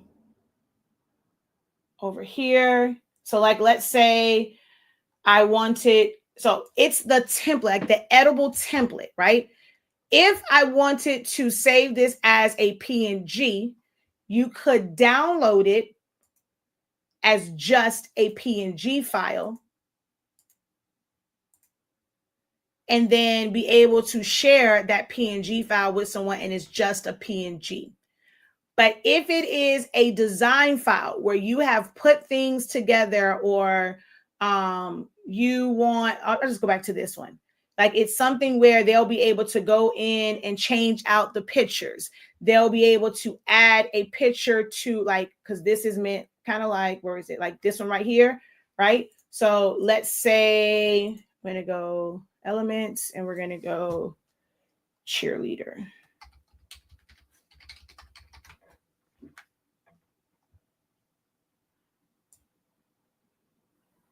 So I can change that out and put a different cheerleader there.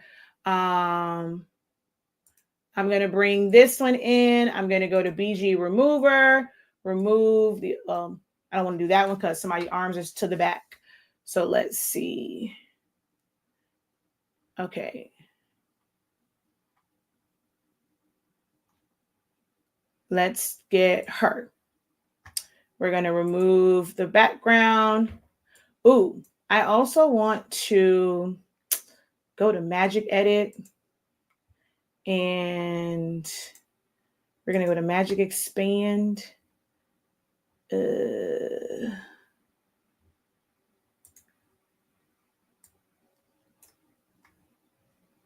Because them pom-poms look like Who Shot John. Expand.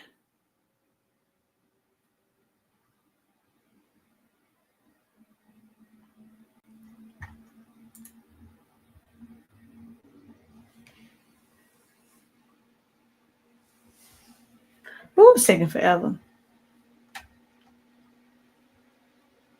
See, now my pom-poms are filled in. Let's see what else they give me. But hey, it's filled in enough and it's not cut off. It's about the same. All right, cool. So, whoa, where'd it go?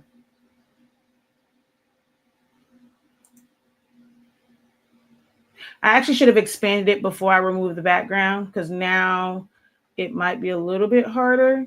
Okay, no, there we go. So I extended the pom-poms.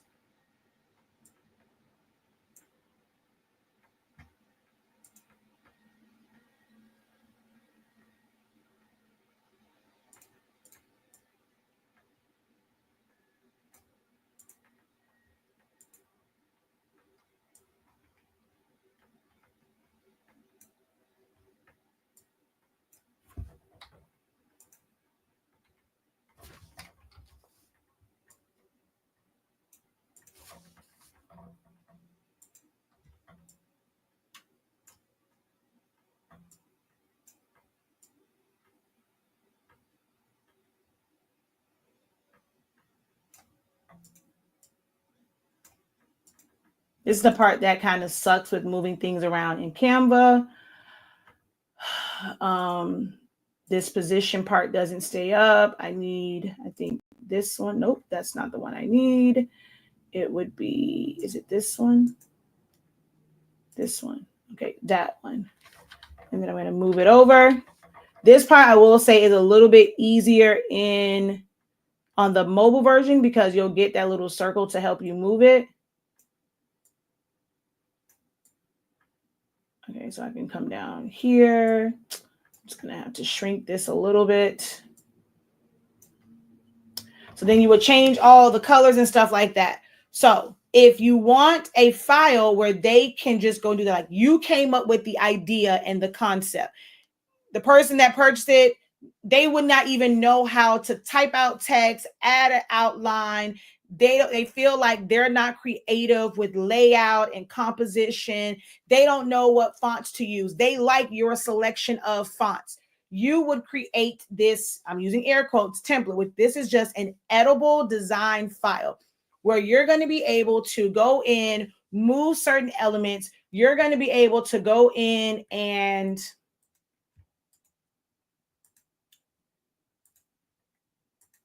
change colors.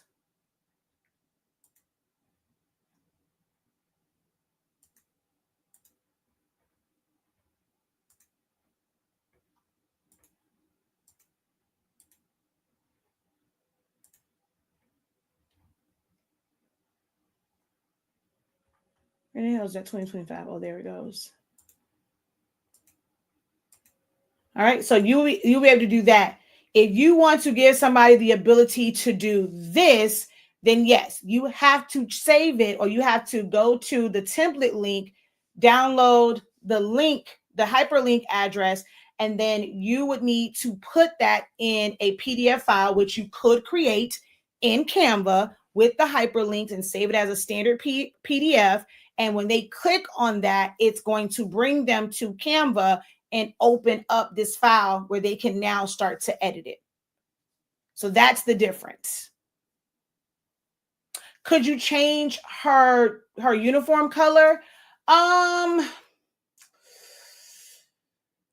Yes and no. It's not as easy because no matter what program you're in, it's kind of the same thing where you have to isolate it. Well, her arm is going over her uniform. So trying to really isolate just the uniform would be a little bit harder. Like the red one, you could adjust it by using hue and saturation, but it's also going to change their face. So you then have to eliminate the face and the arms and go around like getting that part out. You can try and use Magic Grab. Sometimes it still leaves like little specks. So that's why I say yes and no. Is it going to be like the greatest results? Going to be the easiest thing to do? No, it's not that, like using it here is not like the greatest, but I have a class on that. I do have a class that shows you how to change the colors of shirts and things like that. I teach it in that one class. You learn it in Silhouette Studio, Photoshop, and Canva. But this is a little bit more complex than that one.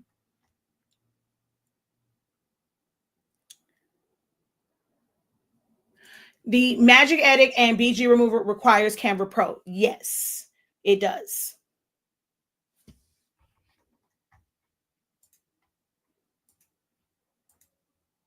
So anything in Magic Studio requires Pro.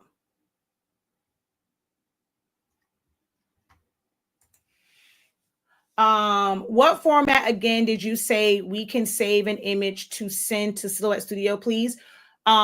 Save an image from what? From what are you trying to do with it?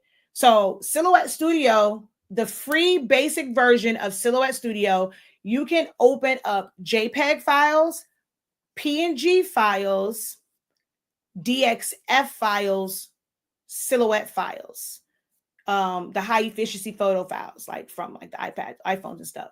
So though you can save those, but like common ones, JPEG, PNG, Silhouette file, DXF file. If you have Designer Edition, you can now open up SVG files and PDF files. Once you go to Designer Edition Plus, you now can open up embroidery type files, PES, DX,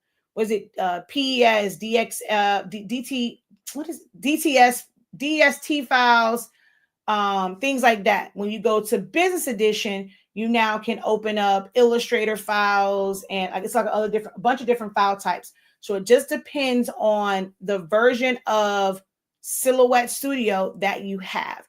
It opens up different file types.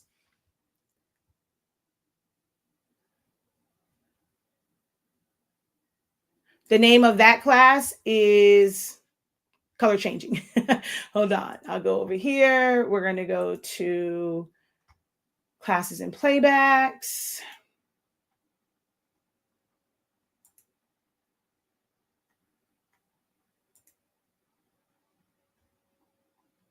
Why are you not over here? Oh, because that's not a class like this.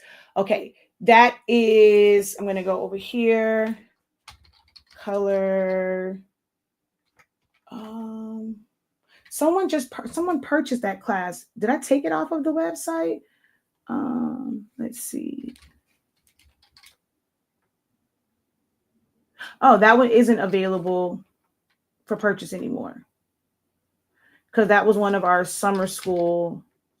Oh, there it is. I wonder why. So color edit, easy color changing edits. I got to figure out why is this not showing up when I put in the search words, but this is it here. I will copy this link and put it in the chat.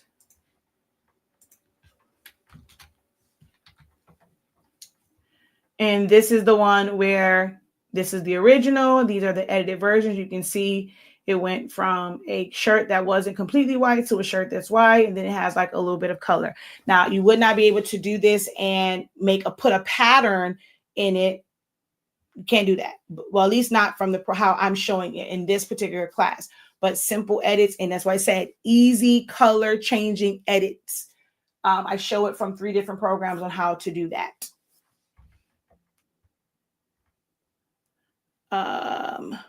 What is a DXF or EPS file? EPS, both of them are vector-based files. EPS is more like you are able to have more complex design elements. It's a way like SVG, crafter term. In the professional world, I guess you would say, you're either going to have an Illustrator file that you have to have Illustrator, or a program that will open up an AI file. That's why it's always weird now when people say AI. When it first came around, I was like, Illustrator? Huh? I was so confused, right?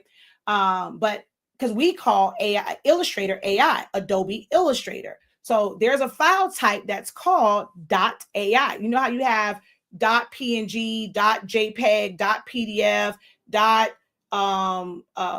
EXL for Excel spreadsheets, .doc for Word documents, .esp, .ai, .svg, DXF. These are all file extensions. So EPS is nothing more than an SVG on steroids. SVG is what crafters look for. But if somebody who is in a print shop and they're going to use a CNC router, they're not looking for SVG files. They're looking for the main print file, and they're going to probably save it as an EPS file. So that's, like I said, it just reads like paths. DXF is kind of sort of the same thing, but with SVG and EPS files, it's all how can I say it? Compound paths exist. Things are already grouped together. You can see the actual color, the thumbnail that you saw. It's gonna come in. It's gonna have those actual colors. Well, a DXF file will not. It won't be any color. They'll have the outline color. It might be different colors, but it won't be filled in with color. And nothing will be made into a compound path. Nothing will be grouped together. So you have to open that up and do extra work. So they know that they have a cut machine. You're going to need some sort of cut files. They allow you to open up the the DXF file so that you can just cut, right? Because you're not, you may not be a designer, but they're not going to make it easy for you. You have to then go in and know how to use the program and manually do all of those things. But if you want the easy way, you have to buy Designer Edition, Designer Plus, or Business to get access to the option to open up SVGs, and it's all going to be like set up for you. The most that you would have to do is resize it.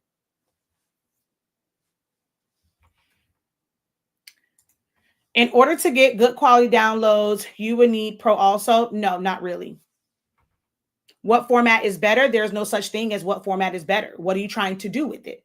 There's no, there's not a what's better. If you need something with a transparent background, PNG is the only option. But that's not like saying, oh, well, it's better to do PNG over JPEG. You save it as a JPEG. You don't need a transparent pixels. If you don't need hyperlinks, you're not saving as a PDF. These file formats exist for a reason. One is not to override the other. They have intended purposes. So I can't say which format is better. Now, I will say, like, I talk about Silhouette Studio. If I'm going to do a DX, like I need to do a DTF order, I'm not going to save as a PNG, even though that's the file format they want.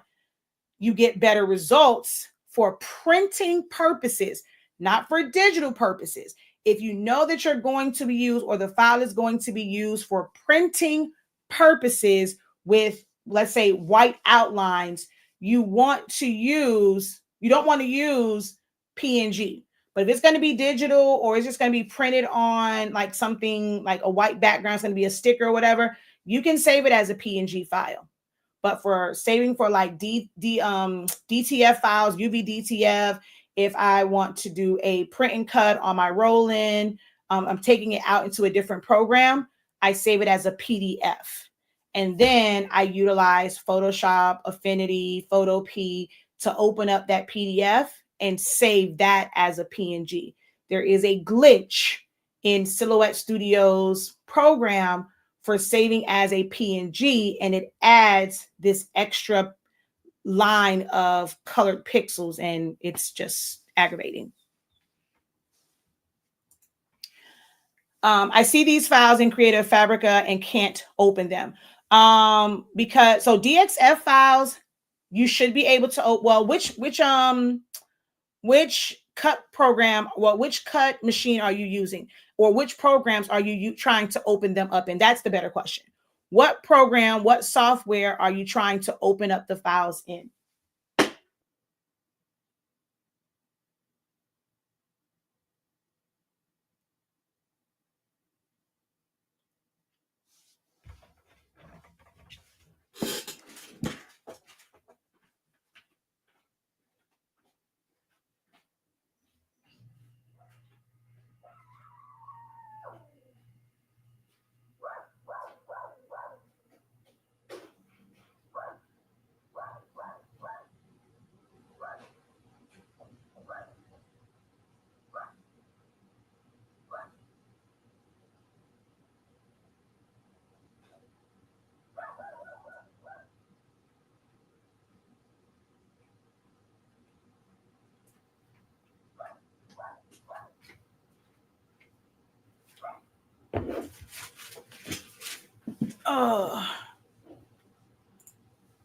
Okay, Canva.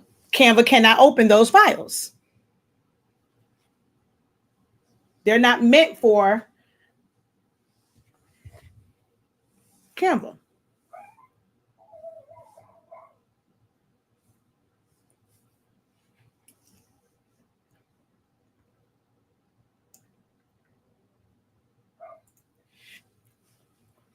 I finally broke down and paid for Canva Pro to use for making flyers and programs.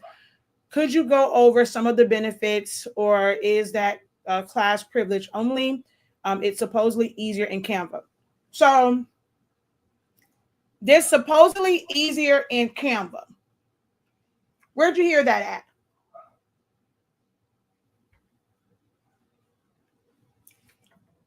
Exactly. So some of them will open.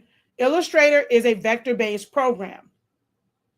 Illustrator will open up PNGs, JPEGs, DXF, CAD cut files, SVG files, EPS files, Illustrator files. There's a bunch of file types that they will open because it's vector based. You can even open up, I think you can open up PSD files. Photoshop will also allow you to open up, you can also open up PDF files in Illustrator. You can also open up these files in Photoshop. Like I was just showing the HEIC, the high efficiency photo, like when you take a picture on your iPhone, I think it defaults to not save as a JPEG, it saves as a HEIC, the high efficiency something. You can't open those in Photoshop, but you can open them in Select Studio. You can open them in Canva, but you can't open it in Photoshop. Each program has limitations on the file types that it can open. If you ever want to know what file types can open, this is where proper training comes in. This is why I try to teach these different things. So let me open up Illustrator.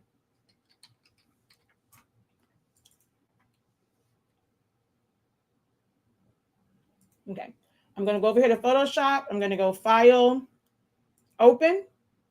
If I come over here, it says all formats, but if I click on it, it's going to tell me every file format that I can open up in Photoshop. And it's going to do the same thing for Illustrator. Now, Canva doesn't have this because Canva is a web-based program. Actually, no, I'm telling the fib. I think it might, let me see. It might show you under upload. Hold on. Let me see real quick. Uploads. Upload a file. See, no, I think it's going to go straight to, no, it will. So all files, no, see, because it's web-based, I thought so. It doesn't give you that list of the files that it will open. But I think it's listed on their website, like somewhere, or there might be someone who has like an ebook because they've gone trial and error and they tried to open up every file type and they see which one opens, which one doesn't. Like PDF files, right? You can open up PDF files. They will operate almost like a vector type file, and you can easily change the colors if you have 5 colors or less. If your design has more than 5 colors in it, it's going to open up and operate like a JPEG, even though it was a PDF file. It's those little nuggets that make so much of a difference when you are approaching these programs, because it is true. You can open up PDF files, and when people open up the PDF files, they can edit it, they can move things. Well, no, they can't move things around, but they can open it, they can change colors, but they can't move things around. If it's more than 5 colors, you can't change the colors. But if you open up a PSD file, it's layered, you can change the colors and you can move things around.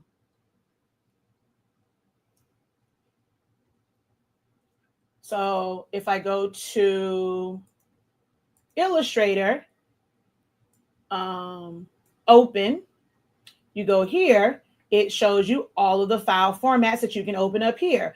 Adobe Illustrator, which is AI, Adobe PDF, Autodesk, which is a DXF file. You have the DWG file, AV1, all of them open up bitmap files.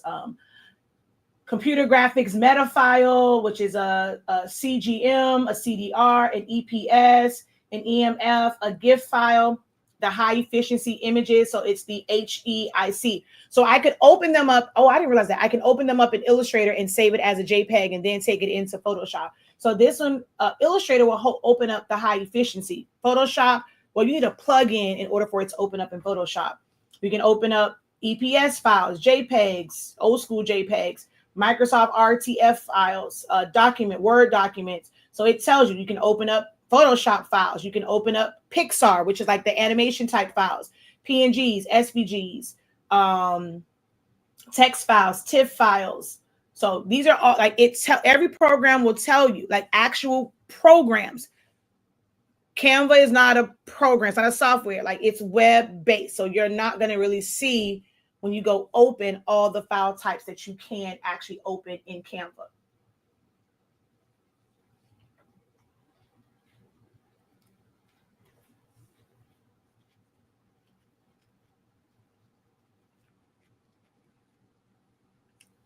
Okay. Missed that nugget earlier about HEIC. Thanks. I needed to know that and didn't even know I needed that gem. Okay, so I see folks that have no real design experience creating flyers, programs, etc. with ease in Canva. So I was intrigued. The reason why is the elements are already there. If you know how to use Photoshop, you know how to use Silhouette Studio, you're able to easily create these things because it's no different. I find it to be a lot harder because let's say if I do want something faded off, you have to use multiple of them to kind of create that fade at the bottom. Whereas with Silhouette, I can take one fade bar, go across, crop it, keep it moving, shawty.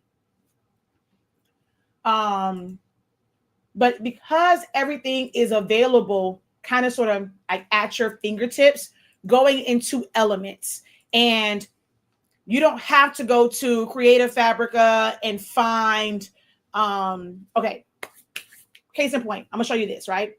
This is one of the things I showed in the class. Let's go over here to templates, right? I typed in summer camp. So if it's like you want things like, even with this one, there's a puzzle, there's like a little piece of tape, there's a rainbow, there's a pencil, there's a paper bow, there's this, like that's this element here. You may be able to find a pinwheel in the elements, a super soaker or a water gun in the elements. You may find like all of this school type stuff, finding clouds, rainbows. I think when this is not the one I wanted. I want to go back to summer camp, right? So having elements like a little umbrella. Maybe there's an element where it's a camping tent. This little sun here, the flowers, this paper background, this tent, these trees, this sun, this campfire. It becomes easier in Canva because you can go to the elements and search campfire. Now you have graphics, you have photographs of campfires to maybe like, you're promoting a s'mores night or whatever. You want your main picture to be like you are not having to go search Google, download it or copy, paste it over like into your design program. You can literally type it out and add it to it. That is what makes it easier. And like you say, like with ease, because these elements are there. You can start with a template.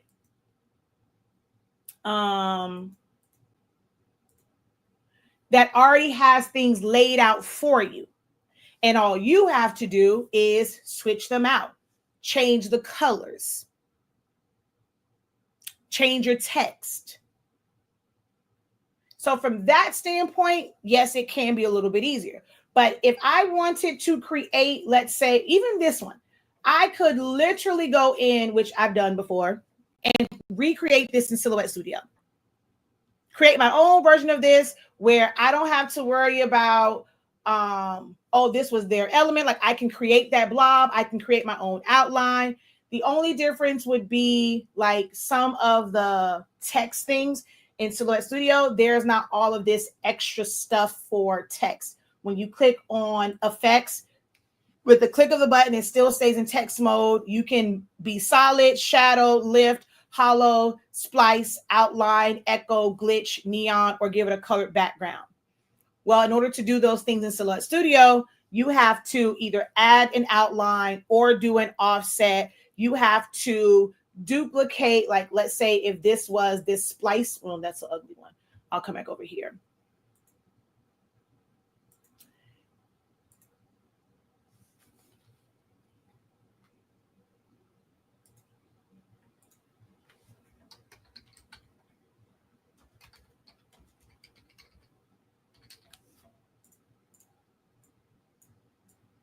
So if I do this, fonts, that's another big one where it seems easier for people because Canva comes preloaded with fonts. If you're designing in Silhouette Studio, you're designing in Photoshop, it doesn't come preloaded with, well, Photoshop kind of sort of has some preloaded ones, but like all like the good fonts, you have to go purchase them or go download them from defont.com, or you have to go, purchase them or get freebies from Creative Fabrica. You have to get the images from what's some people name that do the dollar deals on Wednesdays, designbundles.net or fontbundles.net. You have to go through those channels and then upload it. Those font files take up space on your hard drive. If you were to download all of the images and things that are available in Canva onto your computer, you would need a super server. That's why some people gravitate towards it. It's not that it's easier. You have easier access to these things. Am I making sense? So now we go here. I'm going to go to effects. If I go splice, because truth be told, the number of steps that you have to do, being able to zoom in, I can go into Silhouette and I can choose, or Photoshop, where I want to zoom in and I can zoom into it. This one, you got to go like this to zoom in. Then you got to move it. The navigation of Canva is not easy. It is absolutely freaking annoying at times, but it does give you access to a lot of, and I will tell you, for guides or ebooks, for calendars, journals, flyers, I can see using it. One, being able to do it on the go. I'm normally pretty busy in my office. I'm normally teaching a class, doing a live video. But like we were in the emergency room with Zion Imani, I'm able to be on my phone while we're just waiting there for doctors and nurses, and I can design stuff up. If I'm at a basketball game for MJ, waiting for him to get in the game, whatever, I can be on my phone. If I'm waiting in the airport, I can be designing on my phone and creating my advertisements, my flyers. I love the fact that you can add animation. Silhouette Studio does not have an animation feature. So I can go into Canva and I can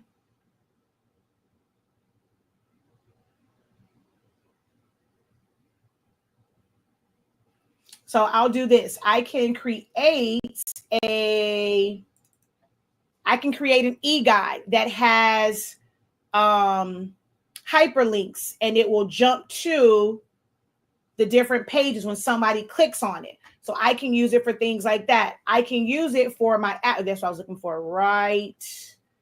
Hey, where'd you go? Right here. I can use it for advertising purposes where I'm using static JPEG photos, but since videos track better, if you need a video for a reel, I can make this and save it as an MP4 because I added animations to my words. My pictures are static, but I made it to where it zooms in.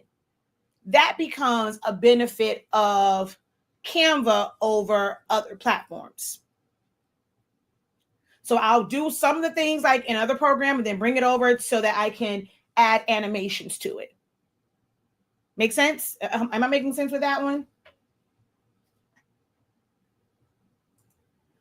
Because I know one of these, like, okay, let's say this one I was able to do. I think that might be my fade that I brought in, trying to cover that up. But sometimes you have to use like a bunch of them to cover up the edge.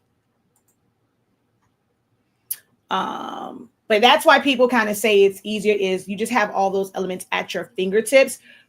But the concept of it and how you maneuver around the screen, if you are willing to go download your elements, it'll be just as easy in Silhouette Studio, Photoshop, Illustrator, whatever. It's just that, you don't have that component of it being included.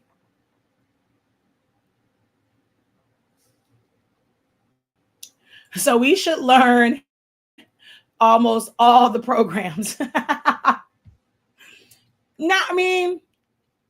It doesn't hurt. I'm going to say all of them because I have no desire to really dive into learning Affinity. There's nothing new that Affinity offers that I could not get in Illustrator, like Affinity Designer, that I could not get in Illustrator. Affinity Photo doesn't have anything that I could not accomplish in Photoshop.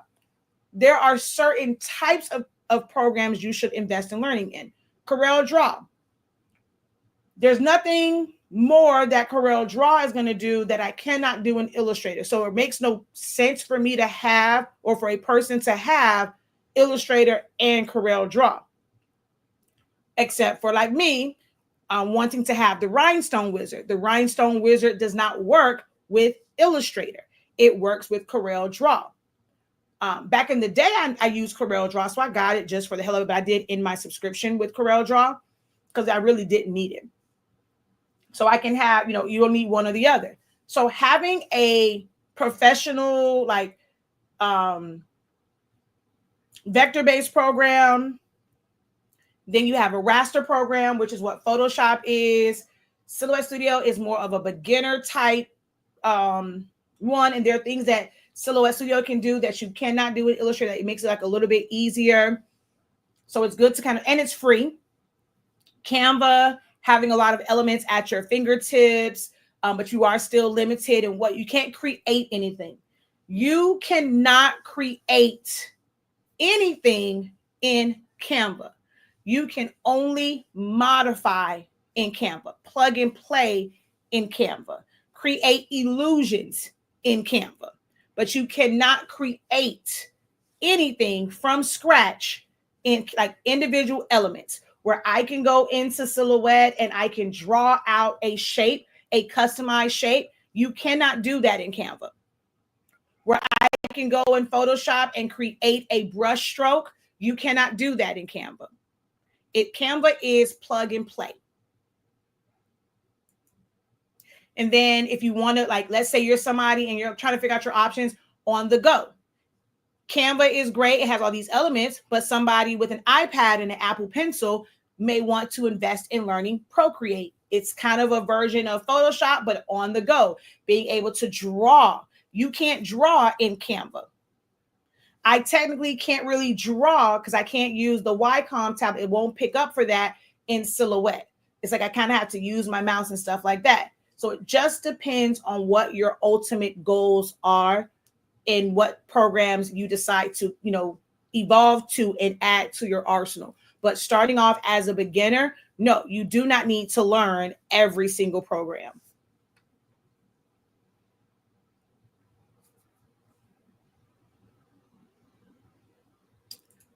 I'm about to do a job for a party. The theme is Baby Betty Boop, and was curious if I should try and use Canva for some things. I use Photoshop and Silhouette Studio for these jobs. Well, you're not going to find, now that I know of, Betty Boop in Canva. So you're going to still need to bring in that portion of the design. So let's see. Baby Betty, because that's licensed character. So yeah, you're not going to find that here. But if you're now like, okay, you're going to go find that image, purchase it from somewhere, download it from, free from the internet. Now you can bring that in and you can use Canva to remove the background if it has a solid background. And then you can add text if you now want to include baby elements, right? So I'm just going to type in baby. So adding little feet, adding a stroller, adding baby blocks, adding a crib to your design, adding a baby mobile. These are elements that you can find if you want to add stars or sparkles and things like that. Those are elements where you would not have to go through 3,000 different Creative Fabrica downloads, download them, extract them, open it up, change the view to large view so you can see what it is, drag and drop it in there. Some people hear those steps and feel like, oh man, that's too complicated. But as a graphic designer, chabu. But as a graphic designer, that's normal to me. I don't see that as being a burden, but a crafter will see that as being a burden, as too many steps. If you're looking for more plug and play, you can combine them. If you wanted to have certain style, like textures and certain styles, if you wanted an embossed look, if you wanted a debossed look, an engraved look to your text, if you want it to be like a bubble, you have certain like tools and functions that will automatically do that in Photoshop. For Canva, what's on this screen, like the actual tools and functions of Canva, you would never be able to emboss and do all these different things and add internal shadows and all those, like all that stuff. Oh my God, I'm about to close it out on TikTok because I'm getting tired of trying to keep lifting up this darn tripod because it keeps falling over because my phone's too heavy. Canva has connections with a lot of apps. These apps are not created by the company Canva. It's a lot of other people. So you have things like, let me go into,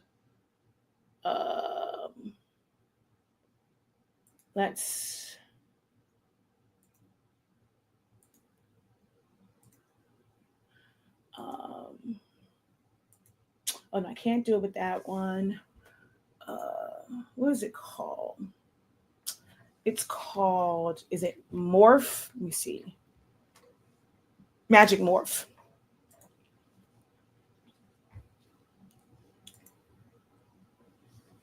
So turn the elements of your design into something extraordinary. It's using AI.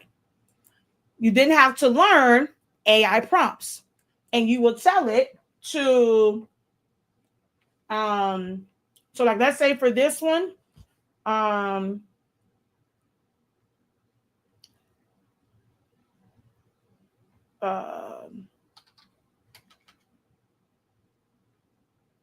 inflated foil balloon. Oops. And it will give you different options. I can tell it that I wanted this to be chrome. I wanted it to be metallic chrome with like it's AI. So you have to then know how to create prompts. And see, this did not give me what I wanted. I have no idea. Yeah, that definitely didn't give me what I wanted. We'll cancel. I'll just go to see inflatable reflective gold foil party balloons, whoever. See, it's like you have to know. I guess I was off on that prompt. You have to know AI prompt. So it's not something that Canva itself does. There is a AI component that allows you to create these different things. So see, it took that, and now I can add this to my design where it's like this.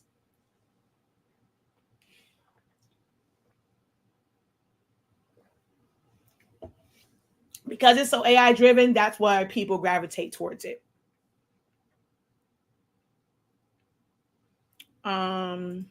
Yes, you're making complete sense. Looks unnecessarily complicated, but it's popular, so I added it to my tools.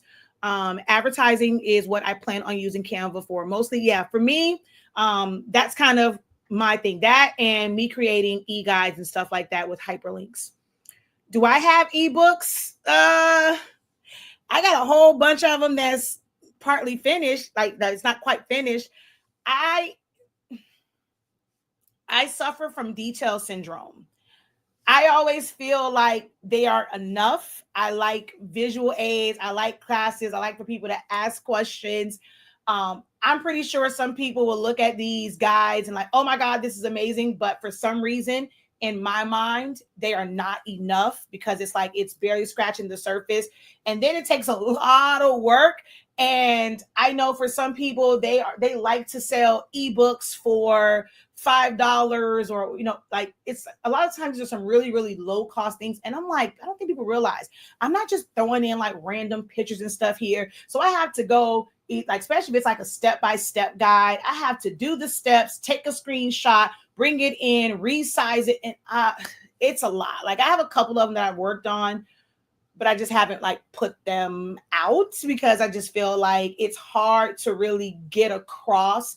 I like conversations with people so that you fully get an understanding. That's why I created the Creative Lounge, to have discussions like this, and then you can go back and watch the playback. You can create your own notes. That way you understand it. But I struggle. I've started a whole bunch of them, but I struggle with, guides, printed or ebooks. I have Illustrator and Corel Draw because one is on my Mac, the other's on my PC, for my Puma vinyl cutter. Yeah.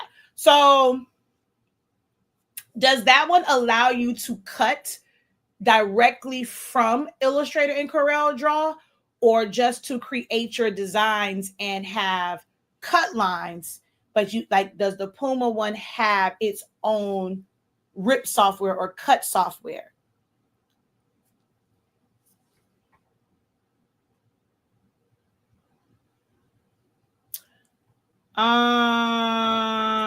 Sure. Just send me an inbox.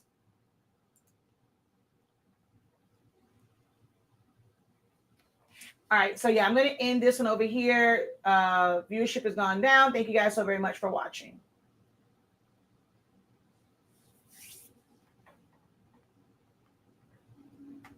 But like I said, it doesn't hurt to try. It can get frustrating. The one thing that I told my students with learning Canva or approaching Canva is pick one thing and be committed to doing that thing. It cannot be something that has a tight deadline, because understanding all of those little tweaks, like the things that you cannot do, will be frustrating. And that's where people are like, oh my God, I tried to do this and I couldn't do it, so I just went back to Silhouette Studio. People do that with Silhouette Studio. Oh, I tried to do this, I couldn't figure it out, I just went back to Cricut Design Space. Like they're not willing to work through the frustrations to get to the beautiful part of like the program and what it can offer. There's going to be learning curves. There's going to be things that it's just not going to work out how you like at the click of a button. But if you pick something and you're like, I am dedicated to completing this project. Yeah, there's a million things that you can do, but I am committed to creating this project in this program. Finding out what I can do and what I cannot do. Writing down the things that I cannot do so that I never go into another project and forget, oh crap, I spent hours trying to make it do something. And then I had to remember, oh, I can't even do this over here. Why am I trying? You got to be willing to keep notes and things of that nature. Start with files that are already there. Disassemble. Dissect, disassemble, and dissect template files. Whether you buy one from Etsy, someone's giving away a link in a group, or you utilize the templates that are available to you right in Canva.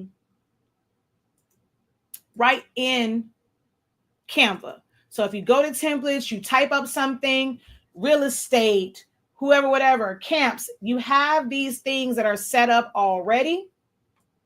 I'm just going to say customize this template. And you will be able to see how they set something up. Again, disassemble it, right? So this is this element. It wasn't faded off. Well, how it got that faded look, there is this fade thingamajiggy right here.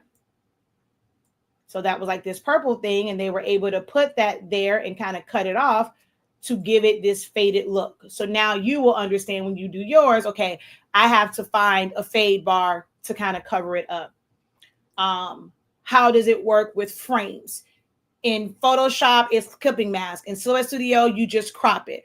Well, clipping mask cropping, you can do that to any shape, any letter. Well, you can't do that in Canva. In order to fill in a shape, it must be a frame. It's those little things that you need to kind of understand about how Canva works. looking at this and then going to effects. Okay, if I want that shadow look, okay, they're using lift. I want that look. When I'm creating mine, I'm going to use the lift one and adjust that. Take something that says summer camp and turn it into a Christmas themed advertising. That's one of the best ways to learn the program. And most importantly, not something you have a strict deadline on. Do not attempt to do this with something that you have a strict deadline on, because you're going to give up and go to the program that's easier so that you can get it done faster. I'm used to going through the graphic sites for images for my designs, but I can see some benefits in Canva that can save time during crunch time moments. Once you learn it, once you know it, then you definitely can use it in crunch time moments because those elements are there and you'll know how. So now it's not about crunch time for putting the design together. It's like, okay, I know how to design, I know how to use this. I'm going to save time and not go searching for elements. I'm going to use the elements that are here. There are some restrictions to how you can utilize Canva. And I wish y'all can see me doing air quotes. There are a lot of restrictions that they have put as disclaimers. And I'm doing air quotes for a reason, but they have what they consider to be disclaimers about using their images, where you're not supposed to sell them. You can sell it as like an ebook where it's multiple units. But if you create something that's like an invitation and maybe all someone has to do is like, it's made to where they could add a picture, but not late, like just add it on top, or they could add a name. You're selling, like you would save that file as a JPEG. You're technically not supposed to put that on your Etsy site and sell that as a digital file that somebody can then go and edit without coming back into Canva. It's weird.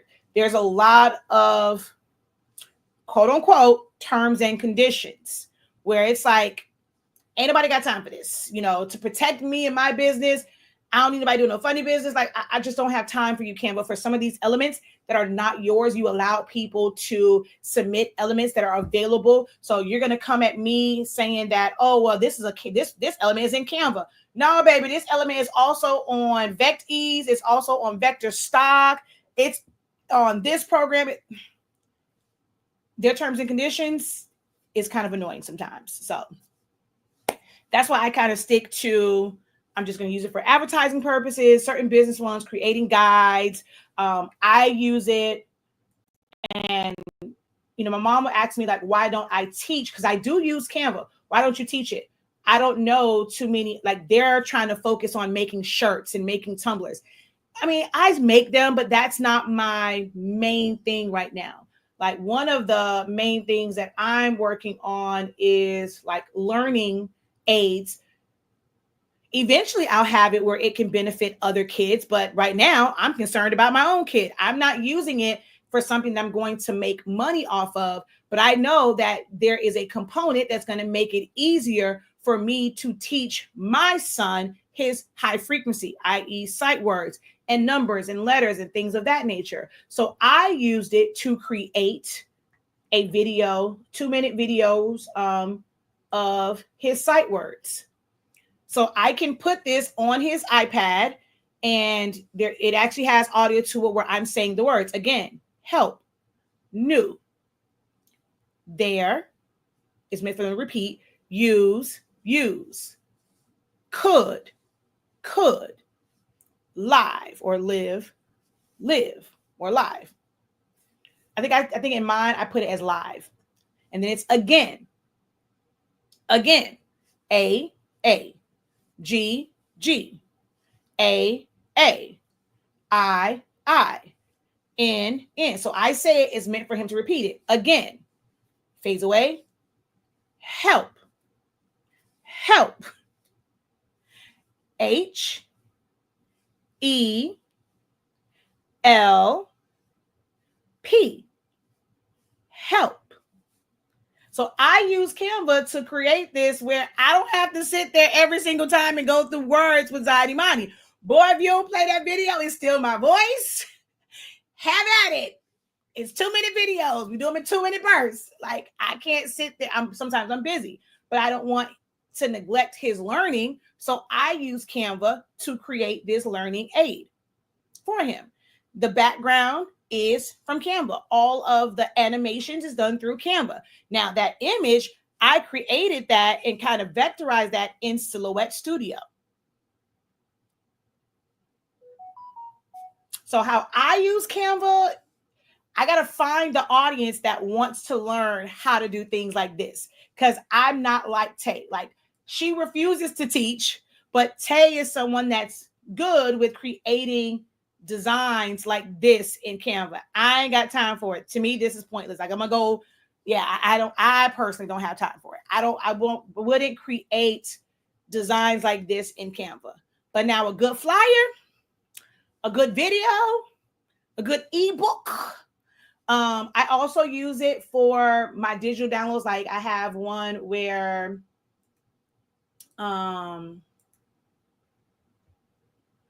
like, let's see, it has a hyperlink to it. When I did, I'm working on a brochure of all of my classes.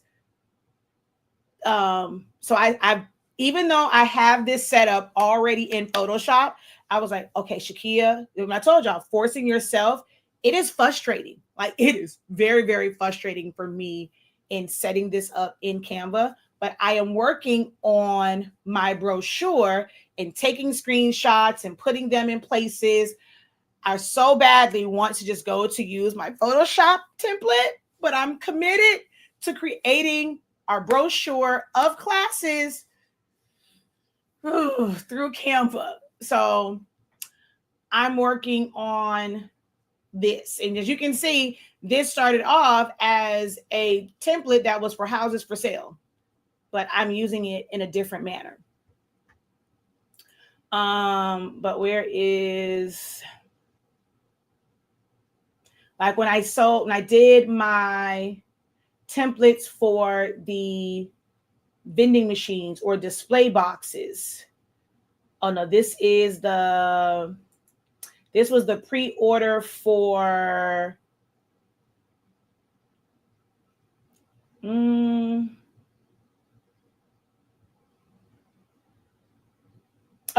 so this is where they would download.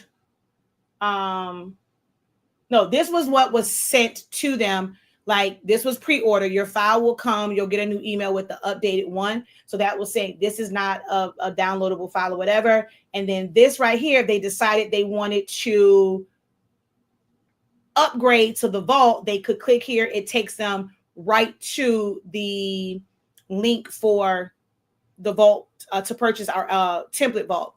This was the one where for that class for creating digital products, this link, like right here, I'm trying my best not to click on so you don't see the link, but they will be able to click on that and it will take them to automatically view the playback. So I don't have the link on there. It just says click here to view it. But on the back side of it, like the back end of it, it has the link that goes to the playback.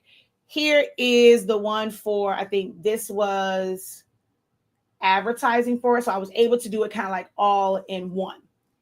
I like it for stuff like this, where it makes my life easier and keep everything kind of uniform.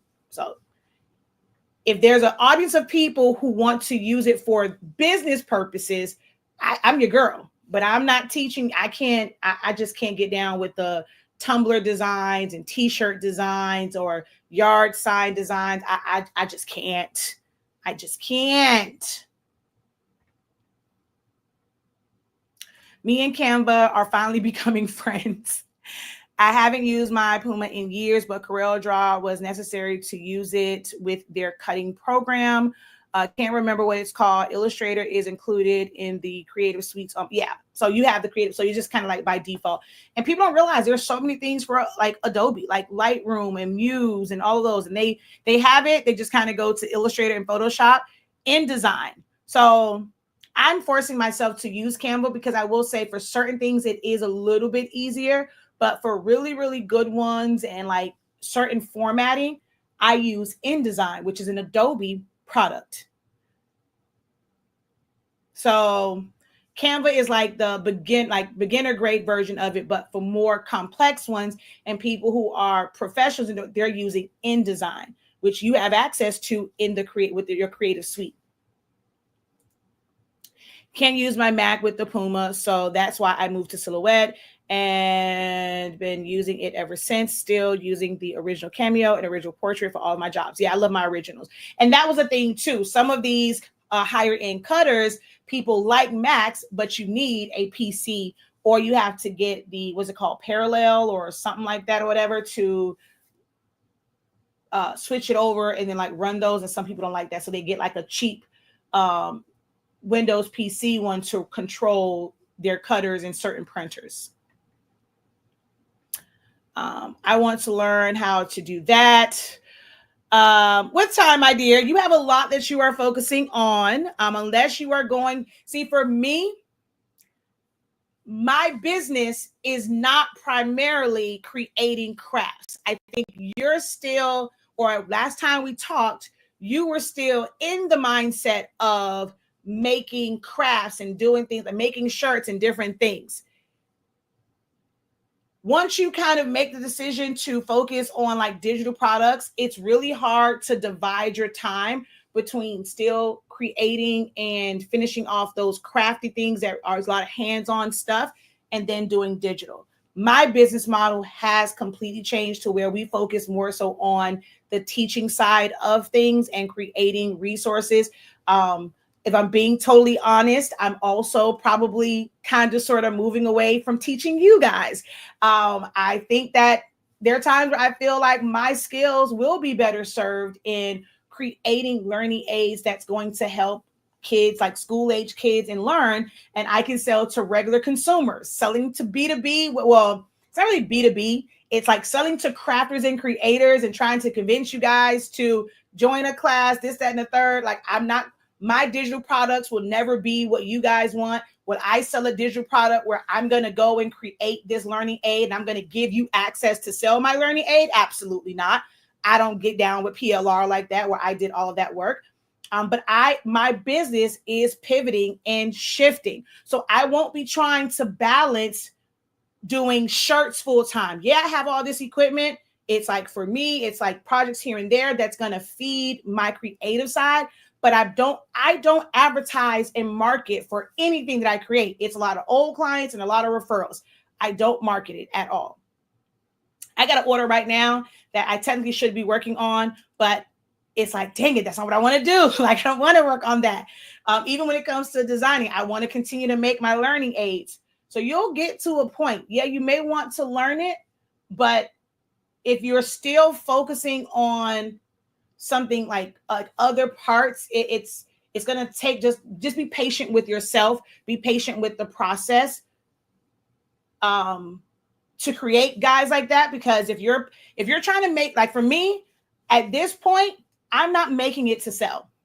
Eventually, and I kind of see how it works for Zion Imani, I may consider selling it, but I'm creating it because I know how I want to help my child. A lot of crafters go into these programs and they're not thinking about how it will make their personal life easier. It's, how can I turn this into some dollars?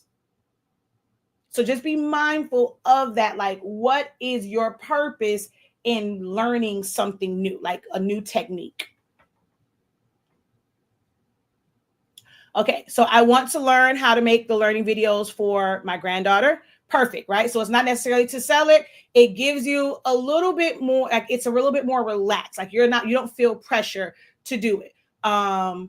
Because I know it, I was able to do all of them. It might be like someone starting out. If it had 40 words, okay, let me at least get the first 20 words done. Or something like very simple. It may not be as detailed like that. Just something where I can kind of get started. The other part of Canva that drives me nuts is you can't do a regular voiceover. So I kind of do the video, then I have to take that into another video editing software so that I can just hit record and I'm recording my audio at the same time. If not, I have to like play it on one, like then it's like, do you have two screens? If you don't have two screens, then guess what? Trying to record that audio and it's going to be a pain in the butt. So I have to let the video play on one screen. On the other one, I have it set up for my voice recorder. So once it plays, I'm looking at it. I'm able to say it so that I can then save that MP3 file, bring that into Canva, try and edit it, get it to line up exactly. That part is aggravating. Like, that's why I'm taking it into my other program. While it plays, I literally can just go do it. The audio track is automatically right there. Like, man. So yeah, it's an option. It's all in one. It keeps you from having to pay for multiple platforms or multiple programs. So if your budget's kind of tight, okay, yeah, you can do it over here. It's just going to be more steps. So that's that. All right, y'all. I got to get to this boy's school because I'm not sure when 6th period starts, but he needs his bird cut out. And I also have to get ready. I still have some things I need to upload to the dashboard for our class tonight. We are going over those trays and just understanding proper sizing and safe zones and setting backgrounds and arrangements and composition and stuff like that. So that's what we are going over tonight in the Creative Lounge for our design challenge. I'm going to introduce a lot of different things, but as far as we're going to do this one together, there's only going to be one that we're going to do, but I'm going to kind of show you guys a couple different options and arrangements when you're making your tables, but that's that. She's like, you caught me on a good day where I could actually interact. Thank you for taking the time to share your perspective on Canva. I see the benefits from a business point of view. Me too. That's what I'm telling you, I've sat on it. I paid for Canva for maybe a year or close to a year before I really started using it, because I was like, I can't. And this was when it didn't even have all of these options and stuff like that. I wanted to have a more aesthetically pleasing IG. So I originally got into Canva not to create designs. It was to create really cool IG post. That's why I kind of sort of got into it originally, but then I still don't utilize IG. So it sat on the back burner. I'm like, man, what else can I use this for? And it just took some patience and really thinking about it. And I went in, I'm like, okay, I'm going to come to Canva when I want to create this specific thing. And that's what kind of got me into it. Because at first, baby, they got my money and I barely touched it. No, I don't it's not YouTube. So Creative Lounge is not something that is free. It is a paid membership. It's a subscription based on our Academy website. So you have to become a member of Creative Lounge to have access to it. This is not something that I'm doing on YouTube. It's not like a segment for my YouTube channel. The first month is $45.63. Each month after that, if you actually save, it's $25.63 right now. There are some people that got in and they only paid $13.65. Then there was the next tier of people that paid $15.63. And then there were some people that got in and their monthly payment is $23.65. We are now at $25.63. After December, that's going up because there's going to be so much more content that you have access to. The earlier you get in, the lower the price. But Creative Lounge, and it's October was like stacked.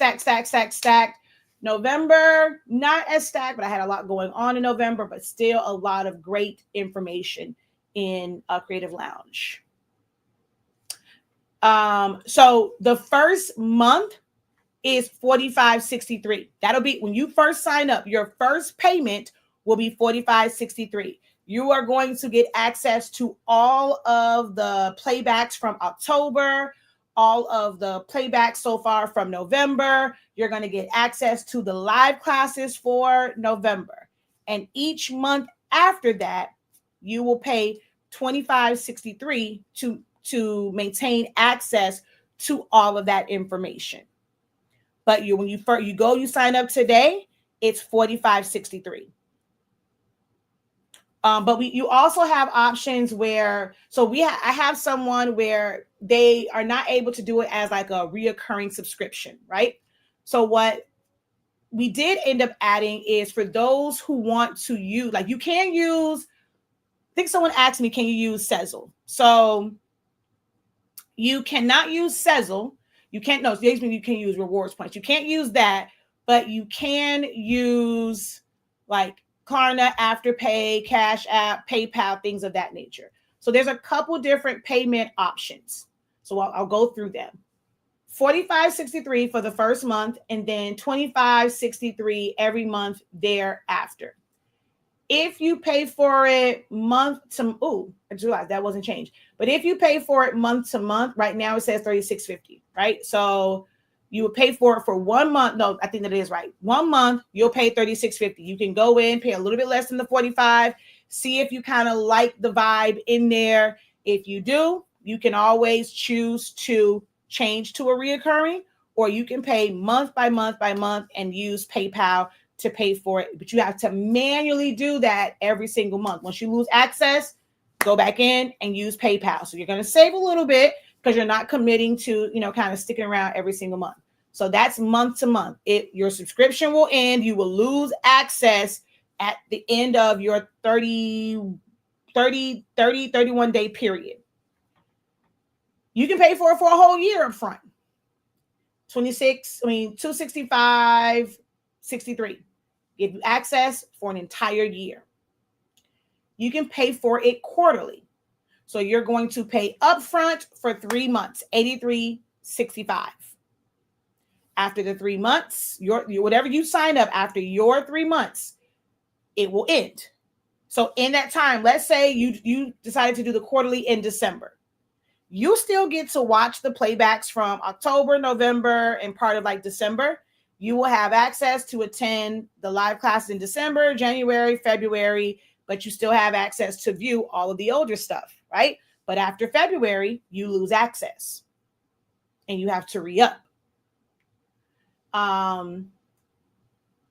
This is an automatic renewal, where you don't have to think about it in a year. It will automatically renew so you can still have access to the content. This is an automatic renewal every 3 months. So you may not want to do it month to month to month. You get like a little bit of a discount, getting it, like paying for it all, like paying for 3 months at one time.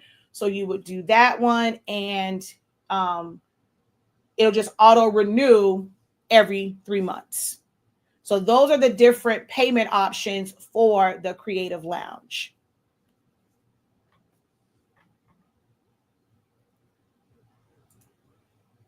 That's $25.63 times 2 plus $45.63. So see, if you were to pay for it month to month, you would pay $96.89. But if you got the reoccurring 3 months, you're paying $73.65. If you don't do it reoccurring, you're paying $83.65 because you only want to do 1 quarter. You're still saving compared to doing it month to month. By signing up quarterly, you're saving. If you do it 1 quarter, you're saving let's see, minus $83.65. You're saving $13.24. If you do it where it automatically renews every quarter, minus $73.65, you're saving $23.24. So it's up to you, depending on your budget. We give you a lot of options, but it just depends on your budget.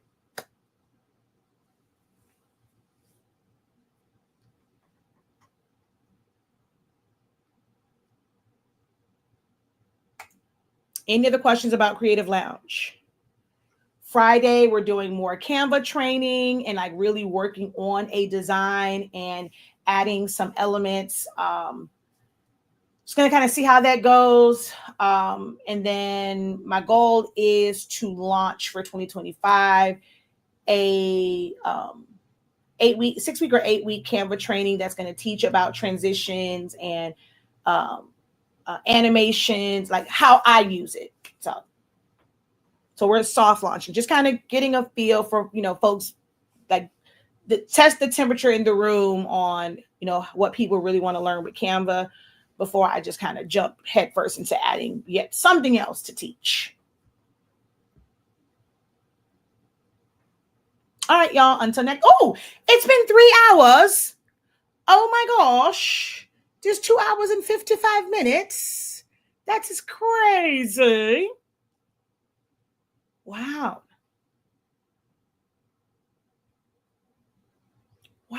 Okay. Until next time, have a great one. The links are in the description if you want to sign up for any of them, whether you're watching on YouTube or Facebook. The direct links to all of those options are in the description of the video. Okay.